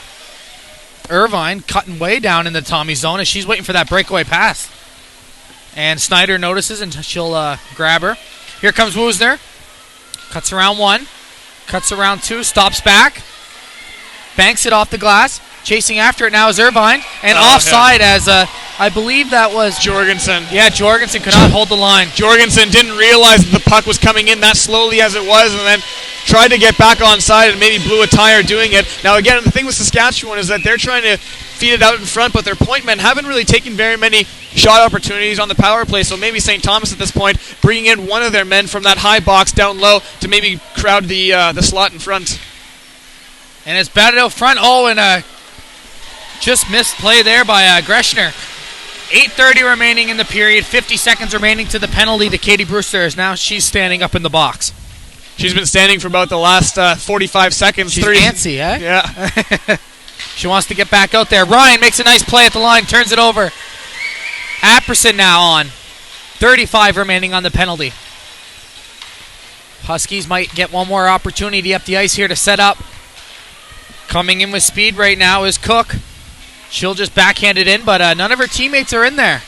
So Scott has a little bit of time. Loses it to Cook, though. Cook has it now. Coming out front. Has room. Shot, and a nice save by Wolf, and she gets the whistle. Great angling by Wolf when looking for that shot. Now, I'm surprised on that shot, actually. You have a right-handed shot. I forget who took it. I think it might have been Hannah McGilvery on that one. But again, good angling by Wolf and a smart play by the Tommy's winger just to give the puck and force a whistle with 14 seconds left in this Huskies power play. Huskies win that draw. They're looking for getting a chance. Here's Woosner. She cuts in. Nice little move around McIsaac. Gets it back. They have one last chance to get a shot off. Flinton shoots towards the net. Just missed wide. Brewster coming back on the ice right now. She'll have to get back into the play as the Huskies are still in the Tommy's territory. Brewster comes right back in, and that will do it as we are back to even strength, and now the puck is back to center ice. Great poke check down there by Casey Steinhardt. Kaylee Steinhardt. 7:30 remaining. Woosner still on the ice for the Huskies here. As the captain, she has played big minutes tonight. in her back-to-back games, too. Marceline up the boards. Thompson can't clear it, though. Steiner with lots of time. She'll just cross-ice it to Snyder. Snyder flicks it up. Thompson has it now. Can't get a hold of it, though, as it's backhanded out by McGilvery. And here come the Huskies. Oh, you could see Herenicu calling for that, but she doesn't get the pass. Yeah, bad chip in by Paige Anneker. Dumps it right into the Tommies bench. Now, the good thing for St. Thomas, one of the things I meant to mention earlier, is they're having a really good mental game right now. They're not jumping the offside line. Earlier, Katie Brewster was stick handling along the blue line, and Apperson and Anderson had the presence of mind to wait until Brewster actually did cross the line and not jumping the gun a little bit. So good mental game by the Tommies in that regard. And here come the Huskies now. 6:50. We're getting into the dying minutes of this third period. And a 1-1 tie. Shots 27-19 in favor of the host team, the Tommies. And they come into this tournament, of course, seeded 6 as they got a bye. Scott rings it around the boards. Flinton comes in, though, pinches in. Has Greshner in the slot. Flinton comes around for the wraparound. And the Huskies score as Greshner gets her second of the game. And that's a defensive breakdown for the St. Thomas Tommies. Jenna Scott should have been hugging the post on that one. And that's where this game has gone. That's, again, the Saskatchewan bread and butter down there in the blue paint, looking for that cross pass back across the crease. Again, like I said all game long, they take it down low, and they look for that cross crease pass back in front. This time, the wraparound attempt, Wolf made a great job getting the first save, but a hard deflection off of her stick. And again, Jenna Scott defensively should have been tighter on that post, realizing the man was down there and maybe doing a stick lift. And now the Tommies have to dig deep with 6.5 to go. Coach Murphy sends out his top line to try to get that one back. We remember how quickly they tied it up last time. A little bit of trouble with Wolf there. She couldn't handle that rebound. Sunby has it now. Swings it back to Enneker. Brewster working hard on her. 6 minutes now remaining in this game. Snyder looks up, and it just misses everyone. That's going to go down for icing. 6 minutes to go, and you saw St. Thomas, how excited they were when they did score that first goal. They're up, and they're not ready to give up, but, I mean, you can sense the tenseness in the Grant-Harvey Centre right now.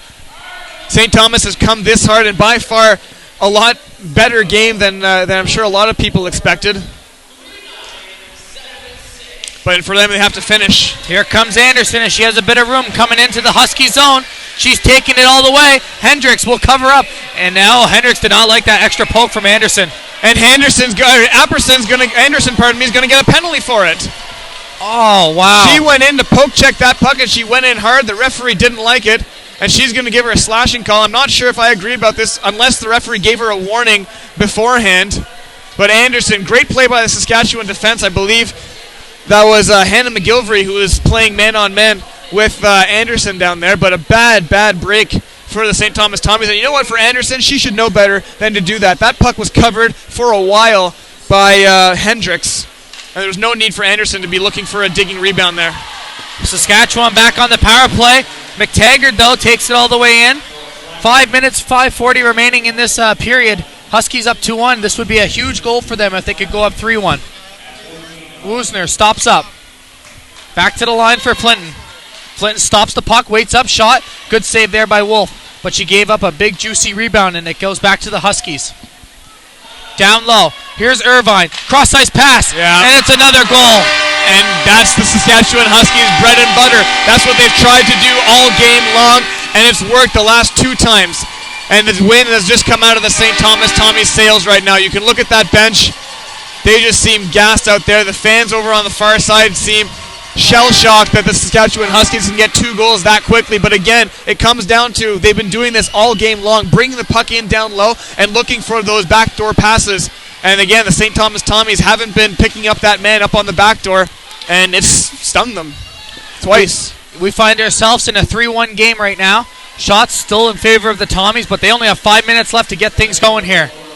And that will go all the way down for icing, 5:07. And I know what Pete Murphy's telling his team across the ice right now. He says, girls, you have to play for a full 60 minutes. And they have. They've played up until the last 4 or 5 minutes. They played a strong hockey game for a good 50 minutes of it. Well, you got to gear down now and at least give 55 out of the 60 because they need 2 goals and they need one here quick. This would be a big face-off win if they can get this. And they do get it. And it's Snyder at the line, shoots it, looking for the tip from Miller, and it went just wide. Miller gets pushed down in the corner, no call there. And Marceline will swing it back to Miller, who's getting up, picks up her stick. Oh, high stick there. And there'll be a face-off back in the Huskies zone. Going back to that last Huskies goal again, it's that power play, and Anderson, of course, not needing to do that extra poke down there, and it actually hurt her team. You gotta think, and I talked about the St. Thomas mental game earlier, how much of a good mental game they were playing. That was just a mental mistake there. You gotta weigh the pros and cons and the benefits of doing that. But unfortunately, she got a penalty out of it and ended up costing them a goal instead of giving them a chance for one. Woosner getting kicked out of the circle. Marceline can't win the draw, but it does go to Miller. Marceline now behind the net, centers it out front. Good block there by Woosner. 4:44 left in this third period. Tommies find themselves trailing 3-1 after two late goals here, two quick goals by the Huskies. Thompson behind the net, has a little bit of time and room, tries to bring it out front, and she does, but it's, nice kept in there by Burns. But the Tommies have to go for a change here as they send out McTaggart's line. Here she comes. Good pressure there by McTaggart. And everyone's falling down, and McTaggart gets it back. Could be a chance. Ryan out front. And that's taken away. Woosner, who's been on for over a minute here, is chasing after that puck. Still has a lot of speed left in her. And she gets hauled down, and another penalty coming up. Bad penalty call there. Unnecessary penalty by Kaylee Steiner. I think she's going to go off for this. It might Burns, be actually Amanda Burns. Yeah. Sorry, Steiner was actually back checking hard, and she had the angle coming off of Wooster's forecheck. I mean, she was coming up on the far side, and she did have Burns beat. But at the same time, you have Steiner coming in and guarding that slot area to take away the angle. You just got to have better communication by the St. Tommy's defense. And another penalty. The last one costed them with the third goal going in on that power play. Johnson's out there with Greshner. You'd have to think the Tommies will be pinching here for a shorty. And if that would have got to Brewster, that could have been a breakaway. Brewster swinging her stick. It gets in to Greshner. Swings it down low. Crossing up with Jorgensen. Back to Greshner, working the cycling play in the corner here. Goes back to the point for McGilvery. Shot towards the net. Wolf makes the save. Gives up a juicy rebound. And Jorgensen couldn't get a shot off. Kept in at the line, as you could tell. Apperson there was waiting. Couple of sticks got missing there. Well, down there, I think Jenna Scott actually had her stick ripped out of her hand. As you can see, she was looking at the referee for a call there. Scott took in a big charge at Johnson. Scott without a stick, can't do much about it. Here goes McGilvery. Swings it down to Steinhardt. Scott's got to get her stick now. And McGilvery could not hold the line there, as we have 3 minutes exactly remaining in the period. 50 seconds remaining in this penalty to Burns. Woosner coming up with speed, crosses the blue line, still has it, makes a little move there, swings all the way around the net, comes all the way back. Nice little pass to Much. Much shoots high, but it goes over the glass. Over the netting. McTaggart trying to get it out, but can't. This time, McDonald will. You'd have to look for. That's a good question. I'm not sure if Murphy would look for the pulling the goalie or not in this game. I think you have to. I think going up against the defending national champions is a glimmer of hope to beat them. You have to win this game if you want to stay in this tournament. Good save there by Wolf off of Jorgensen. 5 seconds remaining until Burns rejoins the team. And we are back to 5-on-5. Exactly 2 minutes remaining in this final game of day 2. St. Thomas down 2-0 to the Huskies. And it's shot back in by Sudby. And pass by McDonald. Lead pass to Apperson. You can look for Wolf. Nice move by Apperson. She has Brewster with her. Apperson. And it's a good defensive play there by McGilvery. Wolf looking if whether or not she should leave. She stays in the net for the time being. Steinert has it now. Goes behind her own net. Backhands it. Here goes the Tommies. Apperson. Wolf probably going to leave here if they can get it in, but they can't. Wolf's looking to the bench. A minute 30 remaining. And here goes the Tommies. Scott has Anderson. Scott takes a shot. Good pad save by Hendricks, but there was a juicy rebound that no one could get a hold of. And there goes Wolf to the bench. Extra attacker out for St. Thomas, and Saskatchewan has puck possession. Minute 12 left. 6-on-5 right now. Kept in at the line. Coming in is Scott. Takes a shot. Deflects over into the corner. Anderson now. A minute remaining. Shoots it out front. Ryan now. the goal scorer for the Tommies. She gets shoved down. Tommy's got to do something with it. Let them touch it. Let them touch it. And they're not. Ryan now still has it. Back to the line. McIsaac now. And finally they touch up, so it will be a 6-on-4. And I'm not sure if you heard the bench yelling, but even the bench yelling, let them touch it, let them touch it. 46 seconds remaining, and if the St. Thomas Tommies can at least get one goal, then, I mean, they leave this game with good momentum. They have their confidence about them. But the thing with that is it's the Saskatchewan offense, like I've said, game in and game out, it's just been so consistent and so effective by rotating the puck back behind the net, back below the goal line, and looking for that backdoor pass by either the pinching defenseman or the winger who's just tucking themselves beside the post. And now Pete Murphy is going to take a timeout for the Tommies. They actually just announced the attendance, 1,522 fans at tonight's game. And, of course, the fans lining up anywhere that they can get a spot, really. Best turnover of the tournament so far. Absolutely. And the Tommies fought hard, like Nick mentioned, for the first 50 minutes of this game. And a couple slip-ups cost them, and they find themselves down 3-1 here with less than a minute. You know, it's just a little bit of that 5 minutes to that 10-minute mark to 5-minute mark of the third period where Saskatchewan got those 2 goals. St. Thomas just started scrambling in their defensive zone, and a full credit to Saskatchewan for running their offense, again, like a basketball offense almost, and making St. Thomas miss and really taking them out of position, because that's all it was. It was just defensive breakdowns close and near the blue paint. Tommies, 40 seconds left. They're going to have to get one quick here. Oh, and they almost do. Scott Brewster. Oh, and she misses. Looked like the wide open cage. Back to Snyder. Pass. Oh, and Scott misses it. The one-timer. Good pressure here by the Tommies, but they got to get one close. And it's tipped out of play as Apperson got a high shot off. Hard shot by Apperson, and you know what? At the very, very last minute, Hendricks saw that one an inch to the left or an inch to the right, and she would have put it on either side of Hendricks and likely gotten a goal with 29 seconds left and possibly a chance for another one. Now Brewster's out there. She has been dominant in the first 2 periods in the face-off circle, but she struggled here in the third. 29 seconds left. The Tommies do win the draw. Apperson tries to swing it across. Scott couldn't get a hold of it. 20 seconds remaining. They got to get one here. Here's Marceline out front. Hendricks makes the save. It's batted around. Scott turns around. Scores! Scores by Scott, and it's 3-2 right now. 15 seconds to go, and the St. Thomas Tommies, even though they're down by 1, they're still huddled up together, just as excited as when they scored the game earlier. And and actually a St. Thomas fan now going over, and actually there's a fight over there in the stands over in the far side corner. Yeah, a St. Thomas fan went over. Oh, and he throws his hat over the... Yeah, a St. Thomas fan went over and honked the train horn. A Saskatchewan Huskies fan took exception to it. Poor sportsmanship by the Saskatchewan Huskies fan over there. The St. Thomas fan just went over and honked it twice, and the Huskies fan. And here they go. They got to tie it up. They win the draw. Marceline shot covered up by Hendricks. We got 9 seconds left on the clock, Nick. Sorry, not to take attention away from that. That's irrelevant, but a great hockey game here in front of us on the ice. The St. Thomas Tommies showing great resilience down there to get back on the scoreboard, and they have a chance to tie it and send it to overtime. They need a big face-off win. Unfortunately, Pete Murphy already used his timeout, but Brewster's not taking it. Interesting. But actually, Marceline will get thrown out of the face-off circle now. They got to figure something out here. They got to figure something out. They don't win the draw. That's going to hurt them as there's only 5 seconds remaining. The Huskies will clear it, and that will do it for the game. The Tommies will lose 3-2. The Huskies win.